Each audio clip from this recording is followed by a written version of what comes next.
+2 കെമിസ്ട്രിയിലെ രണ്ടാമത്തെ ചാപ്റ്റർ ആയിട്ടുള്ള electro chemistry important ആയിട്ടുള്ള ചാപ്റ്റർ ആണ്. അപ്പോൾ ഞാൻ ഈ ചാപ്റ്റർ നിങ്ങൾക്ക് സിമ്പിൾ ആക്കിയിട്ട് നിങ്ങൾക്ക് മനസ്സിലാവുന്ന പോലെ എക്സ്പ്ലെയിൻ ചെയ്ത് തരാം. ഓക്കെ, അപ്പോൾ ഇന്നത്തെ ക്ലാസ്സിൽ ഞാൻ ഏതൊക്കെ ടോപ്പിക്സ് എടുത്തുതരാൻ പോകുന്നതെന്നുള്ള കാര്യം ആദ്യം പറഞ്ഞുതരാം. ഓക്കെ, എന്നിട്ട് നമുക്ക് ക്ലാസ്സിലേക്ക് കടക്കാം. അപ്പം ഞാൻ ഫസ്റ്റ് ഇലക്ട്രോ കെമിക്കൽ സെല്ലിൽ നിന്ന് തുടങ്ങും. ഓക്കെ, അതിനുശേഷം ഞാൻ ജസ്റ്റ് ഒന്ന് സാൾട്ട് ബ്രിഡ്ജ് മെൻഷൻ ചെയ്യുന്നുണ്ട്. എന്നിട്ടാണ് ഞാൻ എന്തെടുത്തിരുന്നത്, വോൾട്ടേജും പൊട്ടൻഷ്യലും തമ്മിലുള്ള ആ റിലേഷൻ എടുത്തിരുന്നത്. ഓക്കെ, അതിനുശേഷമാണ് ഞാൻ എന്ത് ചെയ്യുക, ഇലക്ട്രോഡ് പൊട്ടൻഷ്യലിലേക്ക് പോവുക. ഓക്കെ, അതിനുശേഷം സെൽ പൊട്ടൻഷ്യൽ എടുത്തുതരും. ഇവിടുന്ന് ഒരു ക്വസ്റ്റ്യനും ചെയ്യുന്നുണ്ട്. ഓക്കെ, ഇവിടെ ഇത് ഇമ്പോർട്ടൻ്റ് ആയിട്ടുള്ള ടോപ്പിക് ആണ്. ഓക്കെ, അതിനുശേഷമാണ് എന്ത്, സ്റ്റാൻഡേർഡ് ഹൈഡ്രജൻ ഇലക്ട്രോഡ് ഇത് കംപ്ലീറ്റ് ആയിട്ട് എടുത്തുതരുന്നുണ്ട്. അതുപോലെ തന്നെ ഒരു ക്വസ്റ്റ്യനും ഇവിടുന്ന് ചെയ്യുന്നുണ്ട്. ഓക്കെ, പിന്നെയാണ് എന്ത്, നമ്മുടെ ഏറ്റവും ഇമ്പോർട്ടൻ്റ് ആയിട്ടുള്ള നേൺസ്റ്റ് ഇക്വേഷൻ. ഓക്കെ, ഈ ചാപ്റ്ററിലെ ഇമ്പോർട്ടൻ്റ് ആയിട്ടുള്ള ടോപ്പിക് ആണ്, ആരും പഠിക്കാണ്ട് പോകരുത്. ഓക്കെ, നേൺസ്റ്റ് ഇക്വേഷൻ പഠിപ്പിച്ചു തരുന്നുണ്ട്. അതിന്റെ സിംപ്ലിഫൈഡ് ആയിട്ടുള്ള ഫോമിന്റെ ആ ഒരു ഡെറിവേഷൻ നിങ്ങൾക്ക് ചെയ്തു തരുന്നുണ്ട്. പിന്നെ cell potential of Daniell cell നിങ്ങൾക്ക് പറഞ്ഞു തരുന്നുണ്ട്. പിന്നെന്താ പറഞ്ഞു തരുന്നത്, സ്റ്റാൻഡേർഡ് ഗിബ്സ് എനർജിന്റെ ഒരു ഇക്വേഷൻ ഉണ്ട്. ഓക്കെ, അതും കൂടി ഞാൻ പറഞ്ഞു തരുന്നുണ്ട്. അപ്പൊ ഇത്രയും പഠിക്കുന്ന സമയത്ത് എന്താവും, ഇലക്ട്രോ കെമിസ്ട്രി പകുതിയാവും. ഓക്കെ, ബാക്കി പകുതി കൂടി ഉണ്ട്. മിക്ക കുട്ടികളും ഇവിടുത്തെ വരെ പഠിച്ചിട്ട് അങ്ങ് നിർത്തും. ഓക്കെ, ബാക്കിയും കൂടി എന്താ ഞാൻ നിങ്ങൾക്ക് സിമ്പിൾ ആക്കിയിട്ട് എക്സ്പ്ലെയിൻ ചെയ്ത് തരാം.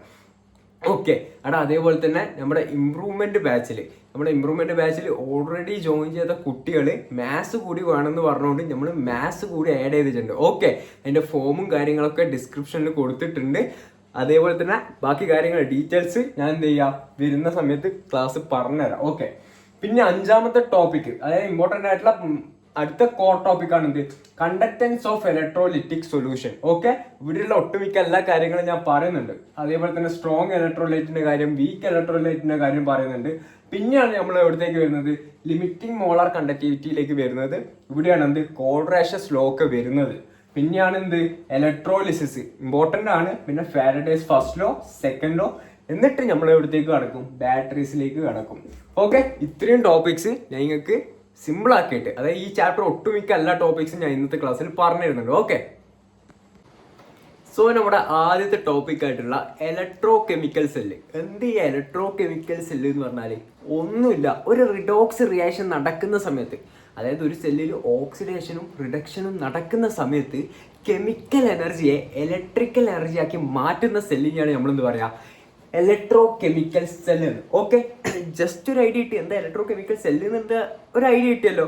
അപ്പോൾ ഇവിടുന്ന് എങ്ങനെ ക്വസ്റ്റ്യൻ ചോദിക്കുക എന്ന് പറഞ്ഞാൽ, ഇലക്ട്രോ കെമിക്കൽ സെല്ലിലുള്ള ആനോഡിന്റെ റിയാക്ഷൻ, കാഥോഡിന്റെ റിയാക്ഷൻ, സെൽ റിയാക്ഷൻ, അതേപോലെ തന്നെ സെൽ റെപ്രസെൻറ്റേഷൻ നിങ്ങളോട് എഴുതാൻ ചോദിക്കും.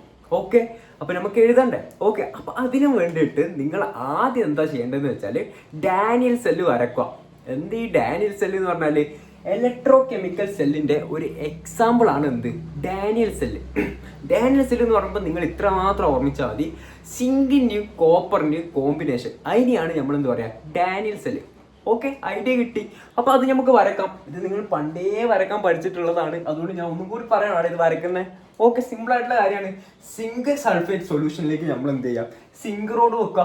കോപ്പർ സൾഫേറ്റ് സൊല്യൂഷനിലേക്ക് എന്ത് വെക്കുക, കോപ്പർ റോഡ് വെക്കുക. അതിൻ്റെ ഇടയ്ക്ക് നമ്മൾ എന്ത് വെക്കണം, സാൾട്ട് ബ്രിഡ്ജും വെക്കണം. ഓക്കെ, ഇതിലേതാണ് ആനോഡ്, ഇതിലേതാണ് കാഥോഡ്, ഇതെങ്ങനെ നമുക്ക് അറിയാം? ഒന്നുമില്ല. ഏറ്റവും കൂടുതൽ റിയാക്ടിവിറ്റി ഉള്ളതാണ് എന്ത്, ആനോഡ്. റിയാക്ടിവിറ്റി കുറഞ്ഞവയാണ് ഇത് കാഥോഡ്. ഇതിൽ നിങ്ങൾ പഠിച്ചു വെക്കേണ്ടത്, ഡാനിയൽ സെല്ലിൻ്റെ അകത്ത് ആനോഡ് സിങ്ക് ആണ്, കാഥോഡ് കോപ്പർ ആണ്. ഓക്കെ, മനസ്സിലായി? എന്താണ് ആനോഡ് സിങ്ക് ആണ്, കാഥോഡ് കോപ്പർ ആണ് എന്നുള്ള കാര്യം നിങ്ങൾക്ക് മനസ്സിലായി. ഇത്രയും ഓക്കെ ആണല്ലോ. ഓക്കെ, അപ്പൊ ആനോഡിൽ നടക്കുന്നത് ഓക്സിഡേഷനും കാഥോഡിൽ നടക്കുന്നത് റിഡക്ഷനുമാണ്. എന്താണ്, ഡാനിയൽ സെല്ലിൽ എപ്പോഴും ആനോഡിൽ നടക്കുന്നത് ഓക്സിഡേഷനും കാഥോഡിൽ നടക്കുന്നത് റിഡക്ഷനുമാണ്. ഓക്കെ, ഇനി എന്താ നമ്മൾ നോക്കേണ്ടത്, ഇനി നമുക്ക് എന്താ വേണ്ടത്, ആനോഡിലുള്ള റിയാക്ഷൻ നമ്മൾ എഴുതണം. എന്താ ആനോഡിൽ ഏതാ ഉള്ളത്, സിങ്ക് എന്താവുക, സിങ്ക് എന്താ റിയാക്ഷൻ നടക്കുന്ന സമയത്ത് ആവുക, Zn2+ ആയി മാറും. Zn2++2e- ആയിട്ട് മാറും. എന്തുകൊണ്ടാ Zn2++2e- ആയി മാറിയത്? കാരണം എന്താ, Zn ആനോഡിൽ നടക്കുന്നത് എന്താണ്, ഓക്സിഡേഷനാണ്. ഓക്സിഡേഷൻ എന്ന് പറഞ്ഞാൽ ഇലക്ട്രോണിനെ വിട്ടുകൊടുക്കുന്ന പരിപാടിയാണ് എന്ത് നടക്കുന്നത്, ആനോഡിൽ നടക്കുന്നത്. അതുകൊണ്ടാണ് എന്ത് Zn ഇലക്ട്രോണിനെ വിട്ടുകൊടുത്തുകൊണ്ട് Zn2+ അയോൺ ആയിട്ട് മാറിയത്. ഇനി നമുക്ക് കാഥോഡിൽ നടക്കുന്ന റിയാക്ഷൻ നോക്കാം. കാഥോഡിൽ എന്താ നടക്കുന്നത്, റിഡക്ഷനാണ് നടക്കുന്നത്. അതായത് ഇലക്ട്രോണിനെ വാങ്ങുന്ന പരിപാടിയാണ് എന്ത് നടക്കുന്നത്, കാഥോഡിൽ നടക്കുന്നത്. ഓക്കെ, കാഥോഡിൽ ഏതാ ഉള്ളത്, കോപ്പർ അയോൺ ആണ് ഉള്ളത്. ഓക്കെ, Cu2+ അയോൺ ആണ് എന്തുള്ളത്, കാഥോഡിലുള്ളത്. അപ്പൊ എന്ത് ചെയ്യും, രണ്ട് റിഡക്ഷൻ അല്ലേ നടക്കുന്നത്. അപ്പൊ എന്ത് ചെയ്യും, ഒരു രണ്ട് ഇലക്ട്രോണിനെ ഇങ്ങോട്ട് വാങ്ങും. Cu2++ 2e- ഗിവ് എന്താണ് ആവുക, കോപ്പറായി മാറും. ഓക്കെ, രണ്ട് റിയാക്ഷൻ പഠിച്ച്, ആനോഡിലുള്ള റിയാക്ഷനും പഠിച്ച്, കാഥോഡിലുള്ള റിയാക്ഷനും പഠിച്ച്. ഇനി നമ്മൾ എന്താ പഠിക്കേണ്ടത്, സെൽ റിയാക്ഷൻ അല്ലെങ്കിൽ ടോട്ടൽ റിയാക്ഷൻ, ഓവറോൾ റിയാക്ഷൻ ആണ് എന്ത് ചെയ്യേണ്ടത്, നമുക്ക് അറിയേണ്ടത്. എങ്ങനെ ഓവറോൾ റിയാക്ഷൻ എഴുതുക, ഒന്നുമില്ല, ഈ രണ്ട് ഇലക്ട്രോണിനെ കണ്ട, ഇവിടെ ഒരു 2e- ഇലക്ട്രോൺ ഉണ്ട്, മേലിൽ 2e- ഇലക്ട്രോൺ ഉണ്ട്. അതിനെ അങ്ങ് വെട്ടിക്കളയാം. ബാക്കിയുള്ള സാധനം ലെഫ്റ്റിലുള്ള സാധനം ലെഫ്റ്റിൽ അങ്ങനെ അങ്ങ് എഴുതി കൊടുത്താൽ മതി. ലെഫ്റ്റിൽ എന്താ ഉള്ളത്, Zn പ്ലസ് Cu2+ gives എന്താ ഉള്ളത്, റൈറ്റ് സൈഡിൽ എന്താ ഉള്ളത്, Zn2+, പിന്നെന്താ ഉള്ളത്, Cu+Cu. ഓക്കെ, ഇതാണ് എന്ത് സെൽ റിയാക്ഷൻ. ഓക്കെ, മൂന്ന് കാര്യങ്ങൾ പഠിച്ച്, anode reaction, cathode reaction, cell reaction. Okay, ഇനി നമുക്ക് എന്താ ഉള്ളത്, സെൽ റെപ്രസെന്റേഷൻ ആണ് ഉള്ളത്. സെൽ റെപ്രസെന്റേഷൻ നമ്മൾ എങ്ങനെ ചെയ്യാം, സെൽ റെപ്രസെന്റേഷൻ ചെയ്യാൻ വേണ്ടിയിട്ട് നമ്മൾ എന്ത് ചെയ്യണം എന്ന് വെച്ചാൽ, ആദ്യം സാൾട്ട് ബ്രിഡ്ജ് അങ്ങ് വരച്ചു കൊടുക്കണം. അപ്പൊ എങ്ങനെയാ സാൾട്ട് ബ്രിഡ്ജ് ഇങ്ങനെ അങ്ങ് വരച്ചു കൊടുക്കോ, ഇല്ല, അതെങ്ങനെയാ റെപ്രസെന്റ് ചെയ്യാം, സാൾട്ട് ബ്രിഡ്ജ് രണ്ട് വര അങ്ങോട്ട് വരക്കുക. ഇതാണ് എന്ത് സാൾട്ട് ബ്രിഡ്ജ്. സാൾട്ട് ബ്രിഡ്ജിന്റെ ലെഫ്റ്റിലുള്ളത്, ഏതാ സാൾട്ട് ബ്രിഡ്ജിന്റെ ലെഫ്റ്റിൽ ഏതാ ഉള്ളത്, സിങ്ക്. അപ്പൊ അവിടെ എന്താ നടക്കുന്നത്, സിങ്ക് എന്തായിട്ടാ മാറുന്നത്, Zn2+ ആയിട്ടല്ലേ മാറുന്നത്. അപ്പൊ എന്ത് ചെയ്യാം, അത് അതേപോലെ തന്നെ ഒരു വരയിട്ട് മാർക്ക് ചെയ്ത് കാണിച്ചു കൊടുക്കാം. ഞാൻ കാണിച്ചു തരാം, ഒന്നുമില്ല, പേടിക്കുക, അറിയാത്ത ആളൊന്നും പേടിക്കണ്ട, ഞാൻ ഇപ്പം കാണിച്ചു തരാം.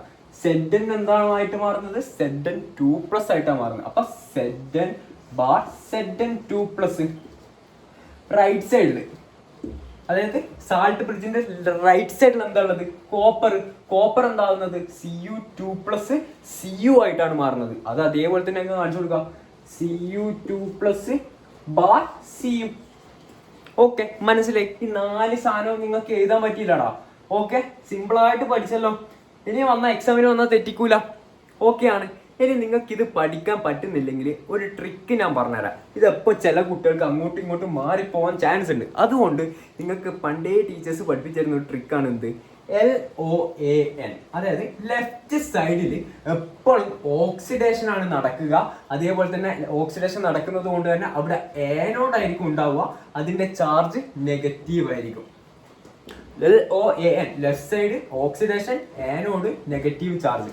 ഇനി റൈറ്റ് സൈഡിൽ എന്താ, റിഡക്ഷൻ ആണ് നടക്കുക.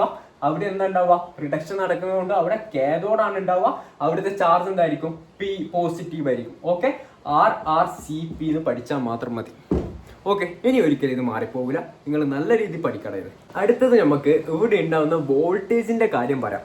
ഇലക്ട്രോ കെമിക്കൽ സെല്ലിൽ ഉണ്ടാവുന്ന വോൾട്ടേജ് ആണ് എത്ര, 1.1 വോൾട്ട്. ഓക്കെ, എന്തുകൊണ്ടാണ് ഇവിടെ വോൾട്ടേജ് ഉണ്ടാവുന്നത്, കാരണം ഇവിടെ കെമിക്കൽ എനർജിനെ ഇലക്ട്രിക്കൽ എനർജി ആക്കി മാറ്റുകയാണ് ചെയ്യുന്നത്. അപ്പൊ എന്തായാലും ഒരു വോൾട്ടേജ് ഉണ്ടാവും. അതാണ് എത്ര, 1.1 വോൾട്ട്. ഓക്കെ, ഇനി നിങ്ങൾ ഇവിടെ ശ്രദ്ധിച്ചിനോന്ന് അറിയില്ല, കുറച്ചാണെങ്കിൽ നോട്ട് ചെയ്തിട്ടുണ്ടാവും. ഞാൻ ഇവിടെ മാർക്ക് ചെയ്തേല് ഇലക്ട്രോൺസ് എവിടുന്ന് എവിടത്തേക്ക് പോകുന്നത്, സിംഗിൾ നിന്ന് കോപ്പറിലേക്ക്. അതേസമയം കറണ്ടിന്റെ ഡയറക്ഷൻ നിങ്ങൾ നോക്കട്ടെ, ഇലക്ട്രോൺസിന് നേരെ ഓപ്പോസിറ്റ് ആയിട്ട്. കണ്ട, ജസ്റ്റ് ഒന്ന് നോട്ട് ചെയ്തല്ലോ. ഓക്കെ, അതായത് ഇലക്ട്രോണിന്റെ ഫ്ലോക്ക് ഓപ്പോസിറ്റ് ആയിട്ടാണ് എന്ത് ഫ്ലോ ചെയ്യുന്നത്, കറണ്ട് ഫ്ലോ ചെയ്യുന്നത്. ഇനി നമുക്ക് ഈ എക്സ്റ്റേണൽ പൊട്ടൻഷ്യൽ നമ്മൾ കൊടുക്കുന്ന സമയത്ത്, അതായത് ഈ വോൾട്ടേജിലേക്ക് നമ്മൾ ഒരു എക്സ്റ്റേണൽ പൊട്ടൻഷ്യൽ കൊടുക്കുന്ന സമയത്ത് ഇലക്ട്രോൺസ് എവിടുന്ന് എവിടത്തേക്കാണ് പോകുന്നത്, കറണ്ട് എവിടുന്ന് എവിടത്തേക്കാണ് ഫ്ലോ ചെയ്യുന്നത് എന്നുള്ള കാര്യം നമുക്ക് നോക്കാം. ഓക്കെ, ആദ്യം ഞാൻ എക്സ്റ്റേണൽ പൊട്ടൻഷ്യൽ 1.1 വോൾട്ടിന് ഈക്വൽ ആയിട്ട് ഞാൻ കൊടുത്ത്. ഓക്കെ, അപ്പൊ എന്താ സംഭവിക്കുക, അവിടെ ഫ്ലോ ഓഫ് ചാർജസ് ഉണ്ടാവില്ല. ഒരു എക്സാമ്പിൾ പറയുകയാണെങ്കിൽ വടംവലിയിൽ ഇപ്പുറത്തുള്ള ആളും അപ്പുറത്തുള്ള ആൾക്കും ഒരേ ശക്തിയാണെങ്കിൽ അവിടെ എന്തെങ്കിലും നടക്കുക ഇല്ല, രണ്ടും വടം സ്റ്റേബിൾ ആയിട്ട് നിൽക്കും. അതേ കാര്യം തന്നെയാണ് ഇവിടെ നടക്കുന്നത്, no flow of charges. Okay, അടുത്തതാണ് എന്ത്, ഞാൻ കൊടുക്കുന്ന പൊട്ടൻഷ്യൽ, എക്സ്റ്റേണൽ പൊട്ടൻഷ്യൽ 1.1 വോൾട്ടിനെ കാട്ടി കുറവാണെങ്കിൽ, എന്താ സംഭവിക്കുക, ഇലക്ട്രോൺസ് സിങ്കിൽ നിന്ന് കോപ്പറിലേക്ക് പോകും. അപ്പൊ കറണ്ട് എവിടുന്ന് എവിടത്തേക്കാണ് പോവുക, കറണ്ട് കോപ്പറിൽ നിന്ന് സിങ്കിലേക്ക് ഫ്ലോ ചെയ്യും. ഓക്കെ, ഐഡിയ കിട്ടി. ഏതെങ്കിലും ഒന്ന് പഠിച്ചു വെച്ചാൽ മതി. എന്നിട്ട് എഴുതുന്ന സമയത്ത് മറ്റേതും കൂടി എഴുതി കൊടുത്താൽ മാത്രം മതി. ഓക്കെ, ഇനി ഞാൻ കൊടുക്കുന്ന എക്സ്റ്റേണൽ പൊട്ടൻഷ്യൽ 1.1 വോൾട്ടിനെക്കാട്ടി കൂടുതലാണെങ്കിൽ എന്താ സംഭവിക്കാം? കൂടുതലാണെങ്കിൽ റിവേഴ്സ് ചെയ്യാം.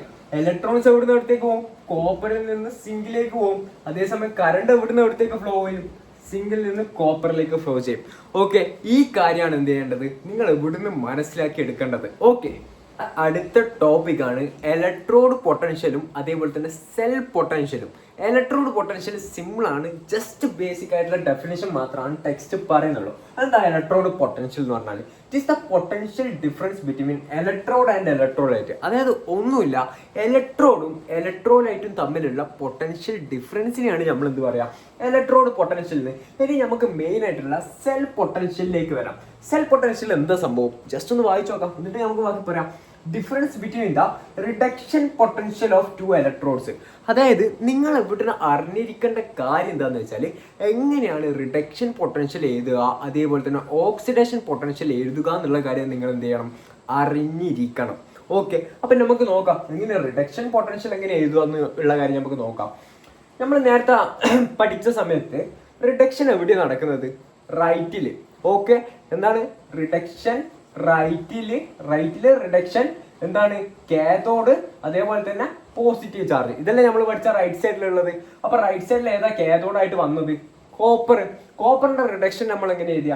കോപ്പറിന്റെ റിഡക്ഷൻ സംഭവിക്കുന്ന സമയത്ത് Cu2++ 2E- gives Cu. അപ്പൊ നമ്മൾ ഇത് എഴുതുന്ന സമയത്ത്, റിഡക്ഷൻ പൊട്ടൻഷ്യൽ ആയിട്ട് എഴുതുന്ന സമയത്ത് നമ്മൾ എങ്ങനെ എഴുതണം?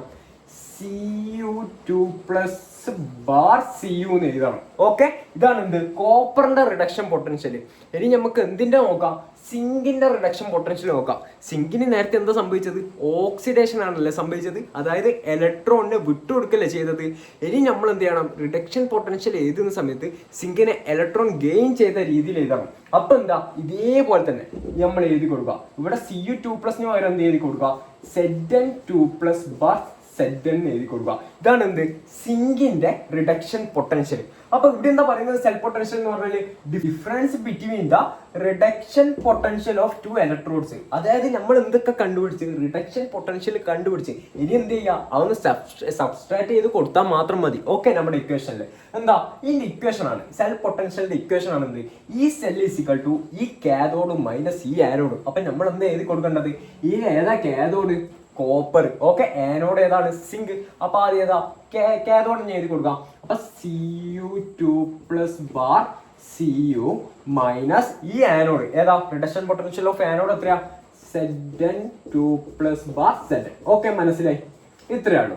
ഇനിയിപ്പോൾ ഇത് സ്റ്റാൻഡേർഡ് കണ്ടീഷനിലാണ് തരുന്നതെങ്കിൽ നമ്മുടെ ഇക്വേഷനിൽ ചെറിയൊരു ചേഞ്ച് ഉണ്ടാവും. അതെന്താ ഉണ്ടാവുക എന്ന് വെച്ചാൽ, ഈ സെല്ലിന് പകരം E0 സെല്ലാവും, ഈ കാഥോഡിന് പകരം E0 കാഥോഡാവും, ഈ ആനോഡിന് പകരം E0 ആനോഡാവും. ഓക്കെ, ഇത് ഞാൻ ക്വസ്റ്റ്യൻ ചെയ്യുന്ന സമയത്ത് ഞാൻ നിങ്ങൾക്ക് പറഞ്ഞുതരാം. ഓക്കെ, അപ്പം നമുക്കിനി എന്ത് ചെയ്യാം? ഈ ഭാഗത്തു നിന്നുള്ള ഒരു ക്വസ്റ്റ്യൻ ചെയ്ത് നോക്കാം. ഓക്കെ, അപ്പോൾ ഈ ടോപ്പിക്ക്, ഈ ചെറിയ ടോപ്പിക്ക് നല്ല രീതിയിൽ മനസ്സിലാവും. ഓക്കെ, അപ്പോൾ ഇതേപോലെ തന്നെയാണ് നമ്മൾ ഇമ്പ്രൂവ്മെൻറ്റ് ബാച്ചിലും ക്ലാസ് എടുക്കുന്നത്. നിങ്ങൾ ഇമ്പ്രൂവ്മെൻറ്റ് എക്സാം, അതായത് +1 ഇമ്പ്രൂവ്മെൻറ്റ് എക്സാം എഴുതുന്ന കുട്ടികളാണെങ്കിൽ നമ്മൾ ക്ലാസ്സസ് പ്രൊവൈഡ് ചെയ്യുന്നുണ്ട്. ഓക്കെ, റെക്കോർഡഡ് ആയിട്ടുള്ള ക്ലാസ്സസാണ് പ്രൊവൈഡ് ചെയ്യുന്നത്. അതായത് ഒരു ടോപ്പിക്ക് എടുക്കും, എന്നിട്ട് എന്ത് ചെയ്യും? 2, 3, 4 ക്വസ്റ്റ്യൻസ് ചെയ്യും. അതിനുശേഷം അടുത്ത ടോപ്പിക്കിലേക്ക് പോകും. പക്ഷെ അതേപോലെ യൂട്യൂബിൽ ചെയ്യാൻ പറ്റൂല, കാരണം എന്ന് വെച്ചാൽ ഭയങ്കര ലെങ്ത് ആയി പോകും വീഡിയോ. ഓക്കെ, അപ്പം നിങ്ങൾക്ക് ബാച്ചിൽ ജോയിൻ ചെയ്യാൻ താല്പര്യം ഉണ്ടെങ്കിൽ നിങ്ങൾ എന്ത് ചെയ്യുക? നമ്മുടെ നമ്പറും അതേപോലെ തന്നെ അതിൻ്റെ ഫോമും താഴെ കൊടുക്കാം.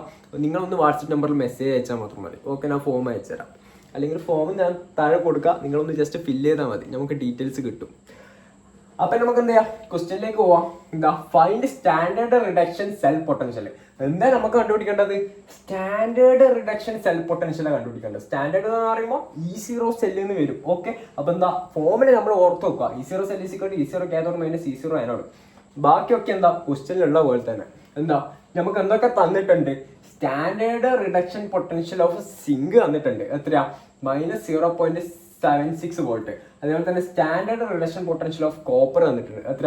0.34 വോൾട്ട്. ഓക്കെ, എങ്ങനെ നമ്മൾ റിഡക്ഷൻ പൊട്ടൻഷ്യൽ ഓഫ് സിങ്ക് എഴുതുക? ഓക്കെ, എങ്ങനെ എഴുതുക? Zn2+ bar Zn. കോപ്പറിന്റെ എങ്ങനെ എഴുതുക? കോപ്പർ അല്ലേ? കോപ്പറിന്റെ എങ്ങനെ എഴുതുക? Cu2+ bar Cu. ഓക്കെ, അപ്പോൾ ഒന്നുമില്ല, നമ്മൾ എന്ത് ചെയ്യാം, നമുക്ക് ഇപ്പൊ കണ്ടുപിടിച്ചിട്ടുള്ള ആ റിഡക്ഷൻ പൊട്ടൻഷ്യൽ ഇക്വേഷൻ അതേപോലെ തന്നെ അങ്ങ് ഇട്ട് കൊടുത്താൽ മാത്രം മതി. എത്ര Cu2 plus bar Cu minus Zn2 plus bar Zn, എത്ര അതിന്റെ വാല്യൂ വന്നിട്ടുള്ളത് അതും കൂടി അങ്ങ് ഇട്ട് കൊടുക്കുക. എത്ര Cu2 പ്ലസ് ബാർ Cuന്റെ 0.34 മൈനസ് Zn2 പ്ലസ് ബാർ Zന്റെ മൈനസ് 0.76 വോൾട്ട്. അപ്പൊ നമുക്കിത് സബ്സ്ട്രാക്ട് ചെയ്യുന്ന സമയത്ത് എത്ര കിട്ടും? പ്ലസ് 1.1 വോൾട്ട് എന്ന് കിട്ടും. ഓക്കെ, ഇതാണ് ആൻസർ. ഇനി നിങ്ങളോട് ട്രിക്കി ആയിട്ട് ഒരു ചോദിക്കാൻ ചാൻസ് ഉള്ള ക്വസ്റ്റ്യൻ ആണ്. ഓക്സിഡേഷൻ സെൽ പൊട്ടൻഷ്യൽ നിങ്ങളോട് കണ്ടുപിടിക്കാൻ പറയും. അപ്പൊ നിങ്ങൾ ഏത് ഇക്വേഷൻ യൂസ് ചെയ്യേണ്ടത്? ഇതല്ല, Cu2 plus bar Cu2 plus എന്ന് എഴുതി കൊടുക്കണം. അതായത് Cu ബാർ Cu2 പ്ലസ് എഴുതണം. ഓക്സിഡേഷൻ പൊട്ടൻഷ്യൽ ആണെങ്കിലേ അപ്പൊ എന്ത് ചെയ്യാം, Zn പകരം Zn ബാർ Zn2 പ്ലസ് എന്ന് കൊടുക്കണം. ഓക്കെ, ഓക്സിഡേഷൻ പൊട്ടൻഷ്യൽ ആണെങ്കിൽ നമ്മൾ എന്ത് ചെയ്യാം, ഇത് മാറ്റുക. അതേപോലെ തന്നെ എന്താ, മൈനസ് ഉള്ളതിന് പ്ലസ് കൊടുക്കുക, പ്ലസ് ഉള്ളതിന് മൈനസ് കൊടുക്കുക. ഓക്കെ, ഈസിയാണ്. അപ്പൊ എന്താ, മൈനസ് വരും, ഇവിടെ എന്താ മൈനസ് ഇത് വരും. ഓക്കെ, ചെയ്താൽ നിങ്ങൾക്ക് കിട്ടും. അത്രേ ഉള്ളൂ. ജസ്റ്റ് സിമ്പിൾ മാറ്റി കൊടുത്താൽ മാത്രം മതി. റിഡക്ഷൻ പൊട്ടൻഷ്യൽ വന്നിട്ട് ഓക്സിഡേഷൻ പൊട്ടൻഷ്യൽ മേ ബി ചോദിച്ചാലുള്ള കാര്യമാണ് ഞാൻ ഇപ്പം പറഞ്ഞത്. ഓക്കെ, സെറ്റാക്കി. അടുത്തതാണ് സ്റ്റാൻഡേർഡ് ഹൈഡ്രജൻ ഇലക്ട്രോഡ്. ഇതെന്ന സംഭവം ഞാൻ സിമ്പിൾ ആക്കിയിട്ട് നിങ്ങൾക്ക് മനസ്സിലാവുന്ന പോലെ പറഞ്ഞുതരാം. ഓക്കെ, അപ്പൊ ഇത് പഠിക്കാൻ വേണ്ടിയിട്ട് നിങ്ങൾ ഈ ഫിഗർ ഉണ്ടല്ലോ, ഇത് ജസ്റ്റ് ഒന്ന് ഓർത്ത് വെച്ചാൽ മാത്രം മതി. ഓക്കെ, അപ്പൊ നിങ്ങൾക്ക് എഴുതാൻ കിട്ടും. എന്താ ഈ സ്റ്റാൻഡേർഡ് ഹൈഡ്രജൻ ഇലക്ട്രോഡ് എന്ന് വെച്ചാൽ, ഒരു ഇലക്ട്രോഡ്, അതായത് പ്ലാറ്റിനം കോട്ടഡ് ആയിട്ടുള്ള ഇലക്ട്രോഡ് 1 മോളാർ HCl സൊല്യൂഷനിലും അതുപോലെ തന്നെ പ്യുവർ ആയിട്ടുള്ള ഹൈഡ്രജൻ ഗ്യാസിലും 298 കെൽവിനിലും മുക്കി വെച്ചത്, ഡിപ്പ് ചെയ്ത് വെച്ച സിസ്റ്റത്തിനാണ് നമ്മൾ എന്ത് പറയാം, സ്റ്റാൻഡേർഡ് ഹൈഡ്രജൻ ഇലക്ട്രോഡ് എന്ന്. ഓക്കെ, അപ്പൊ ഇത് എന്തിനാ യൂസ് ചെയ്യുന്നത്? എന്തെങ്കിലും ഒരു യൂസ് ഉണ്ടാവുമല്ലോ. എന്തിനാ യൂസ് ചെയ്യുന്നതെന്ന് വെച്ചാൽ, ഒരു മെറ്റലിന്റെ ഇലക്ട്രോഡ് പൊട്ടൻഷ്യൽ കണ്ടുപിടിക്കാൻ വേണ്ടിയിട്ട്. അതായത് എനിക്കിപ്പോൾ സിങ്കിന്റെ ഇലക്ട്രോഡ് പൊട്ടൻഷ്യൽ കണ്ടുപിടിക്കണം. അപ്പൊ ഞാൻ എന്ത് ചെയ്യും, സിങ്ക് സൾഫേറ്റ് സൊല്യൂഷനിൽ വെച്ചിട്ട് ഇതിനുമായിട്ട് കണക്ട് ചെയ്യും, സ്റ്റാൻഡേർഡ് ഹൈഡ്രജൻ ഇലക്ട്രോഡുമായിട്ട് കണക്ട് ചെയ്യും. അത് നേരത്തെ ഒരു ക്വസ്റ്റ്യൻ ചെയ്തിട്ടില്ല നമ്മള്. അപ്പൊ ആ ക്വസ്റ്റ്യനിൽ അവർ ഗിവൺ ഡീറ്റെയിൽസ് ആയിട്ട് എന്താ തന്നിട്ടുള്ളത് നിങ്ങൾ ശ്രദ്ധിച്ചിനോന്ന് അറിയില്ല. റിഡക്ഷൻ പൊട്ടൻഷ്യൽ ഓഫ് സിങ്ക് എന്ന് പറഞ്ഞിട്ട് -0.76 വോൾട്ട് എന്ന് തന്നിട്ടുണ്ട്. അവർക്കതെങ്ങനെ കിട്ടിയത്? അവർ ഒന്നും ചെയ്തില്ല. അവർ എന്ത് ചെയ്ത്, സിങ്ക് എടുത്ത് അത് കണക്ട് ചെയ്ത് സ്റ്റാൻഡേർഡ് ഹൈഡ്രജൻ ഇലക്ട്രോഡുമായിട്ട് കണക്ട് ചെയ്ത്. അപ്പൊ എന്ത് ഇവിടെ കിട്ടും, ഇതിന്റെ ഇലക്ട്രോഡ് പൊട്ടൻഷ്യൽ കിട്ടും. അത് എത്രയാ, 0.76 വോൾട്ട് എന്ന് കിട്ടും. ഇനി അവർ അതെന്ത് ചെയ്യും, സ്റ്റാൻഡേർഡ് റിഡക്ഷൻ പൊട്ടൻഷ്യൽ അല്ലേ കണ്ടുപിടിക്കേണ്ടത്, അത് ഈ ഇക്വേഷനിലേക്ക് അങ്ങ് ഇട്ട് കൊടുക്കും. അപ്പൊ എന്താ ഈ ഇക്വേഷനിൽ പറയുന്നത്, standard electrode potential of cell is equal to E cathode minus E anode. Okay, അപ്പൊ എത്ര ഇലക്ട്രോഡ് പൊട്ടൻഷ്യൽ കിട്ടിയത്, 0.76 അല്ലേ. അപ്പൊ എന്ത് ചെയ്യാം, 0.76 വോൾട്ട് എന്ന് എഴുതി കൊടുക്കുക. ഓക്കെ, സിങ്ക് ആനോഡാണോ കാത്തോഡാണോ? ആനോഡ് അല്ലേ സിങ്ക്. അപ്പൊ എന്താ, കാത്തോഡിന്റെ സ്ഥലത്ത് നമുക്ക് 0 എന്ന് ഇട്ട് കൊടുക്കാം. 0 മൈനസ് ഈ ആനോഡ് ഏതാണ്, സിങ്ക്. ഓക്കെ, അപ്പൊ ഈ സിങ്ക് എത്ര കിട്ടും, ഈ Zn ഈസ് ഈക്വൽ ടു എന്താ, -0.76 വോൾട്ട് എന്ന് കിട്ടും. ഇതാണ് എന്ത്, റിഡക്ഷൻ പൊട്ടൻഷ്യൽ ഓഫ് സിങ്ക്. ഇങ്ങനെയാണ് അവർ എന്ത് കണ്ടുപിടിച്ചത്, നേരത്തെ തന്ന ക്വസ്റ്റ്യനിൽ reduction potential of zinc -0.76 volt എന്ന് തന്നിട്ടില്ല, അത് ഇവർ ഇങ്ങനെ കണ്ടുപിടിച്ച് എഴുതിയതാണ്. ഓക്കെ, മനസ്സിലായി. ഇനി നമുക്ക് എന്ത് ചെയ്യാം, ഇതേപോലെ തന്നെ റിഡക്ഷൻ പൊട്ടൻഷ്യൽ ഓഫ് എന്ത് കണ്ടുപിടിക്കാം, വേറൊരു മെറ്റല്, അതായത് നമുക്ക് അറിയാത്തൊരു മെറ്റല് കോപ്പറിനെ കണ്ടുപിടിക്കാം. അപ്പൊ എന്ത് ചെയ്യാം, ഇത് വാങ്ങിച്ചിട്ട് നമ്മൾ എന്ത് ചെയ്യാം, കോപ്പർ കൊടുക്കാം, എന്നിട്ട് കോപ്പർ സൾഫേറ്റ് സൊല്യൂഷൻ കൊടുക്കാം. അപ്പൊ നമുക്ക് ഇവിടെ എത്ര കിട്ടും, 0.34 വോൾട്ട് എന്ന് കിട്ടും. ഓക്കെ, അപ്പൊ എന്ത് ചെയ്യാം, ഇതേ കാര്യം തന്നെ ഇവിടെ ജസ്റ്റ് ഇതൊന്ന് മാറ്റി കൊടുത്താൽ മാത്രം മതി. ഓക്കെ, അപ്പം 0.34 വോൾട്ട് ഈസ് ഈക്വൽ ടു ഈ കാഥോഡാണോ ആനോഡാണോ? കോപ്പർ എന്ന് പറയുന്നത് എന്താണ്, കാത്തോഡാണല്ലേ. അപ്പൊ എന്താ, ഈ Cu മൈനസ് ആനോഡിന്റെ സ്ഥാനത്ത് 0. ഓക്കെ, അപ്പൊ നമുക്ക് എന്ത് കിട്ടും, E Cu is equal to 0.34 volt എന്ന് കിട്ടും. ഓക്കെ, ഇതാണ് എന്ത്, standard reduction potential of cathode. Okay, നേരത്തെ ക്വസ്റ്റ്യൻ തന്നിട്ടുണ്ട്, അവർ അത് ഇങ്ങനെയാണ് കണ്ടുപിടിച്ചത്. മനസ്സിലായി, ഇതിന്റെ യൂസ് മനസ്സിലായി. അടുത്തത് നമുക്ക് സ്റ്റാൻഡേർഡ് ഹൈഡ്രജൻ ഇലക്ട്രോഡിന്റെ സെൽ റെപ്രസെന്റേഷൻ നോക്കാം. ഓക്കെ, അപ്പൊ എങ്ങനെ ഇത് റെപ്രസെന്റ് ചെയ്യാം? ഒന്നുമില്ല, അവിടെ നേരത്തെ ഫിഗറിൽ ഞാൻ സാൾട്ട് ബ്രിഡ്ജ് വരക്കാൻ മറന്നു പോയിനെ. സോ നിങ്ങൾ അത് മിസ്റ്റേക്ക് വരുത്താണ്ടിരിക്കുക, സാൾട്ട് ബ്രിഡ്ജ് വരച്ചിട്ട് തന്നെ വരക്കണേ. ഓക്കെ, അപ്പൊ നമ്മൾ എന്ത് ചെയ്യാം, സെൽ റെപ്രസെന്റേഷന് വേണ്ടിയിട്ട് ആദ്യം സാൾട്ട് ബ്രിഡ്ജ് എന്ത് ചെയ്യുക, റെപ്രസെന്റ് ചെയ്ത് കൊടുക്കുക. എങ്ങനെ റെപ്രസെന്റ് ചെയ്യുക, 2 വര ഇങ്ങനെ വരക്കുക. ഓക്കെ, ഇനി എന്താ, ലെഫ്റ്റ് സൈഡിൽ നമ്മൾ ആരെയാണ് മാർക്ക് ചെയ്ത് കൊടുക്കുക, ആനോഡിനാണ്. ഓക്കെ, അതായത് ഹൈ റിയാക്ടിവിറ്റി ഉള്ളത്, അതായത് ഹൈഡ്രജനും അതേപോലെ തന്നെ എന്തുണ്ട്, സിങ്ക് ഉണ്ട്. ഇതിലായിരിക്കും ഹൈ റിയാക്ടിവിറ്റി, സിങ്കിന്. അല്ലെങ്കിൽ ലെഫ്റ്റ് സൈഡിൽ ആനോഡാണ് എന്നുള്ള കാര്യം നിങ്ങൾ ജസ്റ്റ് ഒന്ന് ഓർത്ത് വെച്ചാൽ മതി. ഓക്കെ, അപ്പൊ എന്താ, സെഡന് ഓക്സിഡൈസ് ആവുക. അപ്പൊ എന്താവും, Zn2+ ആവും. ഓക്കെ, ഹൈഡ്രജൻ എന്ത് സംഭവിക്കും, റിഡക്ഷൻ സംഭവിക്കും. ഓക്കെ, റിഡക്ഷൻ സംഭവിക്കുക എന്ന് പറഞ്ഞാൽ ഇലക്ട്രോൺ ഗെയിൻ ചെയ്യാം. അതായത് H+ ഉള്ളത് എന്തായിട്ട് മാറും, H2 ആയി മാറും. അതേപോലെ തന്നെ നിങ്ങൾ ഓർത്ത് വെക്കേണ്ട സാധനമാണ് H2 കഴിഞ്ഞിട്ട് എന്ത് ചെയ്യാം, PT എന്ന് എഴുതി കൊടുക്കണം. എന്തിനാ PT എന്ന് എഴുതി കൊടുക്കുന്നത്, ഇവിടെ ഹൈഡ്രജൻ നിൽക്കുന്നത് പ്ലാറ്റിനം ഫോയിലിന്റെ സപ്പോർട്ട് കൂടിയാണ്. സോ നിങ്ങൾ എന്ത് ചെയ്യണം, എപ്പോഴും PT H2 കഴിഞ്ഞാൽ PT എന്ന് എഴുതി കൊടുക്കാൻ മറന്നു പോകരുത്. ഓക്കെ, ഇനി അടുത്തത് നമുക്ക് കോപ്പറിന്റെ ഇത് നോക്കാം. അപ്പൊ എന്ത് ചെയ്യാം, ഇവിടെ Cu വരുന്ന സമയത്ത് CuSO4. ഓക്കെ, അപ്പൊ ഇതിന്റെ സെൽ റെപ്രസെന്റേഷൻ നമുക്ക് നോക്കി നോക്കാം. ഇവിടെ ഏതാ ഹൈ റിയാക്ടിവിറ്റി ഉള്ളത്, ഇവിടെ ഹൈ റിയാക്ടിവിറ്റി ഉള്ളത് ഹൈഡ്രജൻ ആണ്. കോപ്പർ ആണ് എന്ത്, ഇവിടുത്തെ കാഥോഡിന് നമ്മൾ റൈറ്റ് സൈഡിൽ മാർക്ക് ചെയ്ത് കൊടുത്താൽ മാത്രം മതി. ഓക്കെ, സാൾട്ട് ബ്രിഡ്ജ് വരച്ച് കാഥോഡിനെ നമുക്ക് എവിടെ മാർക്ക് ചെയ്ത് കൊടുക്കണം, റൈറ്റ് സൈഡിൽ. അത് നമുക്ക് കാഥോഡ് മാർക്ക് ചെയ്തതിനു ശേഷം ഇവിടത്തേക്ക് പോയാൽ പോരെ. ഓക്കെ, ഹൈഡ്രജൻ മാർക്ക് ചെയ്ത് കൊടുത്താൽ പോരെ. ഓക്കെ, അപ്പൊ കാഥോഡിന്റെ കാര്യം നോക്കുകയാണെങ്കിൽ എന്താ ഉള്ളത്, കോപ്പറിന് എന്താ സംഭവിക്കുന്നത്, റിഡക്ഷൻ ആണല്ലേ സംഭവിക്കുന്നത്. അപ്പൊ എന്താ ഉണ്ടാവുക, Cu2+ ഉള്ളത് Cu ആയിട്ട് മാറും. ഓക്കെ, അടുത്തത് എന്താ, ഹൈഡ്രജൻ എന്താ സംഭവിക്കുന്നത്, ഓക്സിഡേഷൻ ആണ്. അപ്പൊ എന്താ, H2 ഉള്ളത് എന്തായിട്ടാ മാറുക, H+ ആയിട്ടാ മാറാം. ഓക്കെ, അപ്പൊ ഇവിടെ എന്ത് എഴുതി കൊടുക്കണം എന്ന് ഞാൻ നേരത്തെ പറഞ്ഞിട്ടുണ്ട്, പ്ലാറ്റിനം എഴുതി കൊടുക്കണം. കാരണം ഹൈഡ്രജൻ നിൽക്കുന്നത് പ്ലാറ്റിനത്തിന്റെ സപ്പോർട്ട് കൂടിയതാണ്. സോ ഇവിടെ PT എന്ന് എഴുതി കൊടുക്കുക. ഓക്കെ, നമ്മൾ സെൽ റെപ്രസെന്റേഷൻ കഴിഞ്ഞു. ഇത്രയേ ഉള്ളൂ, സിമ്പിൾ അല്ലടാ. അപ്പൊ നമുക്ക് ഇനി ഈ ഭാഗത്ത് നിന്നുള്ള ഒരു ക്വസ്റ്റ്യൻ ചെയ്ത് നോക്കാം. ഓക്കെ, എന്താ question, EMF of the cell obtained by coupling of an electron with standard hydrogen electrode was 1.37 volt. അതായത് സെല്ലിന്റെ EMF വന്നിട്ടുണ്ട്, ഈ സെല്ല് തന്നിട്ടുണ്ട്. എന്നിട്ട് നമ്മളോട് എന്താ കണ്ടുപിടിക്കാൻ പറയുന്നത്, if standard hydrogen electrode is positive electrode, അതായത് standard hydrogen electrode positive electrode ആണെങ്കിൽ find potential of the given ഇലക്ട്രോഡിന്റെ പൊട്ടൻഷ്യൽ, ഒന്നിക്കൽ ഈ കാഥോഡ് അല്ലെങ്കിൽ ഈ ആനോഡോ ആണ് നമ്മളോട് എന്ത് പറയുന്നത്, കണ്ടുപിടിക്കാൻ. അപ്പൊ ഞാൻ എന്ത് ചെയ്ത്, നമുക്ക് തന്ന വാല്യൂസ് ഇട്ട് കൊടുത്ത്, ഈ സെൽ എത്രയാ, 1.37 വോൾട്ട്. ഇവിടെ എന്താ, ഈ കാഥോഡ് നമുക്കറിയോ, തന്നിട്ടുണ്ട് ക്വസ്റ്റ്യൻ എത്ര, പോസിറ്റീവ് ഇലക്ട്രോഡ് എന്ന് പറഞ്ഞിട്ടുണ്ട്. അപ്പൊ ഈ കാഥോഡ് എത്രയായിരിക്കും, 0 ആയിരിക്കും. അപ്പൊ 0 മൈനസ് ഈ ആനോഡ്. അപ്പൊ നമുക്ക് തിരിഞ്ഞ് ഈ ആനോഡാണ് എന്ത് ചെയ്യേണ്ടത്, കണ്ടുപിടിച്ച് കൊടുക്കേണ്ടത്. അപ്പൊ ഈ ആനോഡ് എത്രയായിരിക്കും, ഈ പ്ലസ് അപ്പുറത്തേക്ക് പോകുമ്പോൾ -1.37 വോൾട്ട് ആയിരിക്കും. ഓക്കെ, ഇതാണ് ആൻസർ, ഈ ആനോഡ്. ഓക്കെ, അടുത്തതാണ് നേൺസ്റ്റ് ഇക്വേഷൻ. ഓക്കെ, ഇത് ഞാൻ നിങ്ങൾക്ക് സിമ്പിൾ ആക്കിയിട്ട് പറഞ്ഞുതരാം. ഓക്കെ, 2 മിനിറ്റ് കൊണ്ട് ഞാൻ പറഞ്ഞുതരാം. എന്താ ഈ നേൺസ്റ്റ് ഇക്വേഷൻ, ജസ്റ്റ് ഒന്ന് വായിച്ചു നോക്കാം. Nernst equation gives the relationship between the electrode potential എന്ന് പറഞ്ഞാൽ എന്ത് ഓർമ്മ വരണം, potential E. Okay, of the given electrode and concentration of the electrolyte. Concentration എന്ന് പറയുമ്പോൾ എന്ത് ഓർമ്മ വരണം, സ്ക്വയർ ബ്രാക്കറ്റ്. എന്താണ് കോൺസെൻട്രേഷൻ എന്ന് പറയുമ്പോൾ സ്ക്വയർ ബ്രാക്കറ്റ് ഓർമ്മ വരണം. ഓഫ് ദ ഇലക്ട്രോലൈറ്റ് ഏതാണെന്ന് നമുക്ക് അറിയില്ല. അപ്പൊ എന്താ, നമുക്ക് M എന്ന് ഇട്ട് കൊടുക്കാം. നമ്മളിപ്പോ അറിയാത്തതിന് X എന്ന് ഇട്ട് കൊടുക്കൂല. അതേപോലെ എന്താ, M എന്ന് ഇട്ട് കൊടുക്കാം. Of the electrolyte. അപ്പൊ ഇലക്ട്രോലൈറ്റിന് എന്തുണ്ടാവും, നമ്പർ ഓഫ് ഇലക്ട്രോൺസ് ഉണ്ടാവില്ല, അതിൽ ഇലക്ട്രോൺസ് ഉണ്ടാവില്ല. അതെന്താ, N+ ആയിട്ട് ഞാൻ ഇട്ട് കൊടുത്ത്. അതായത് ഇയും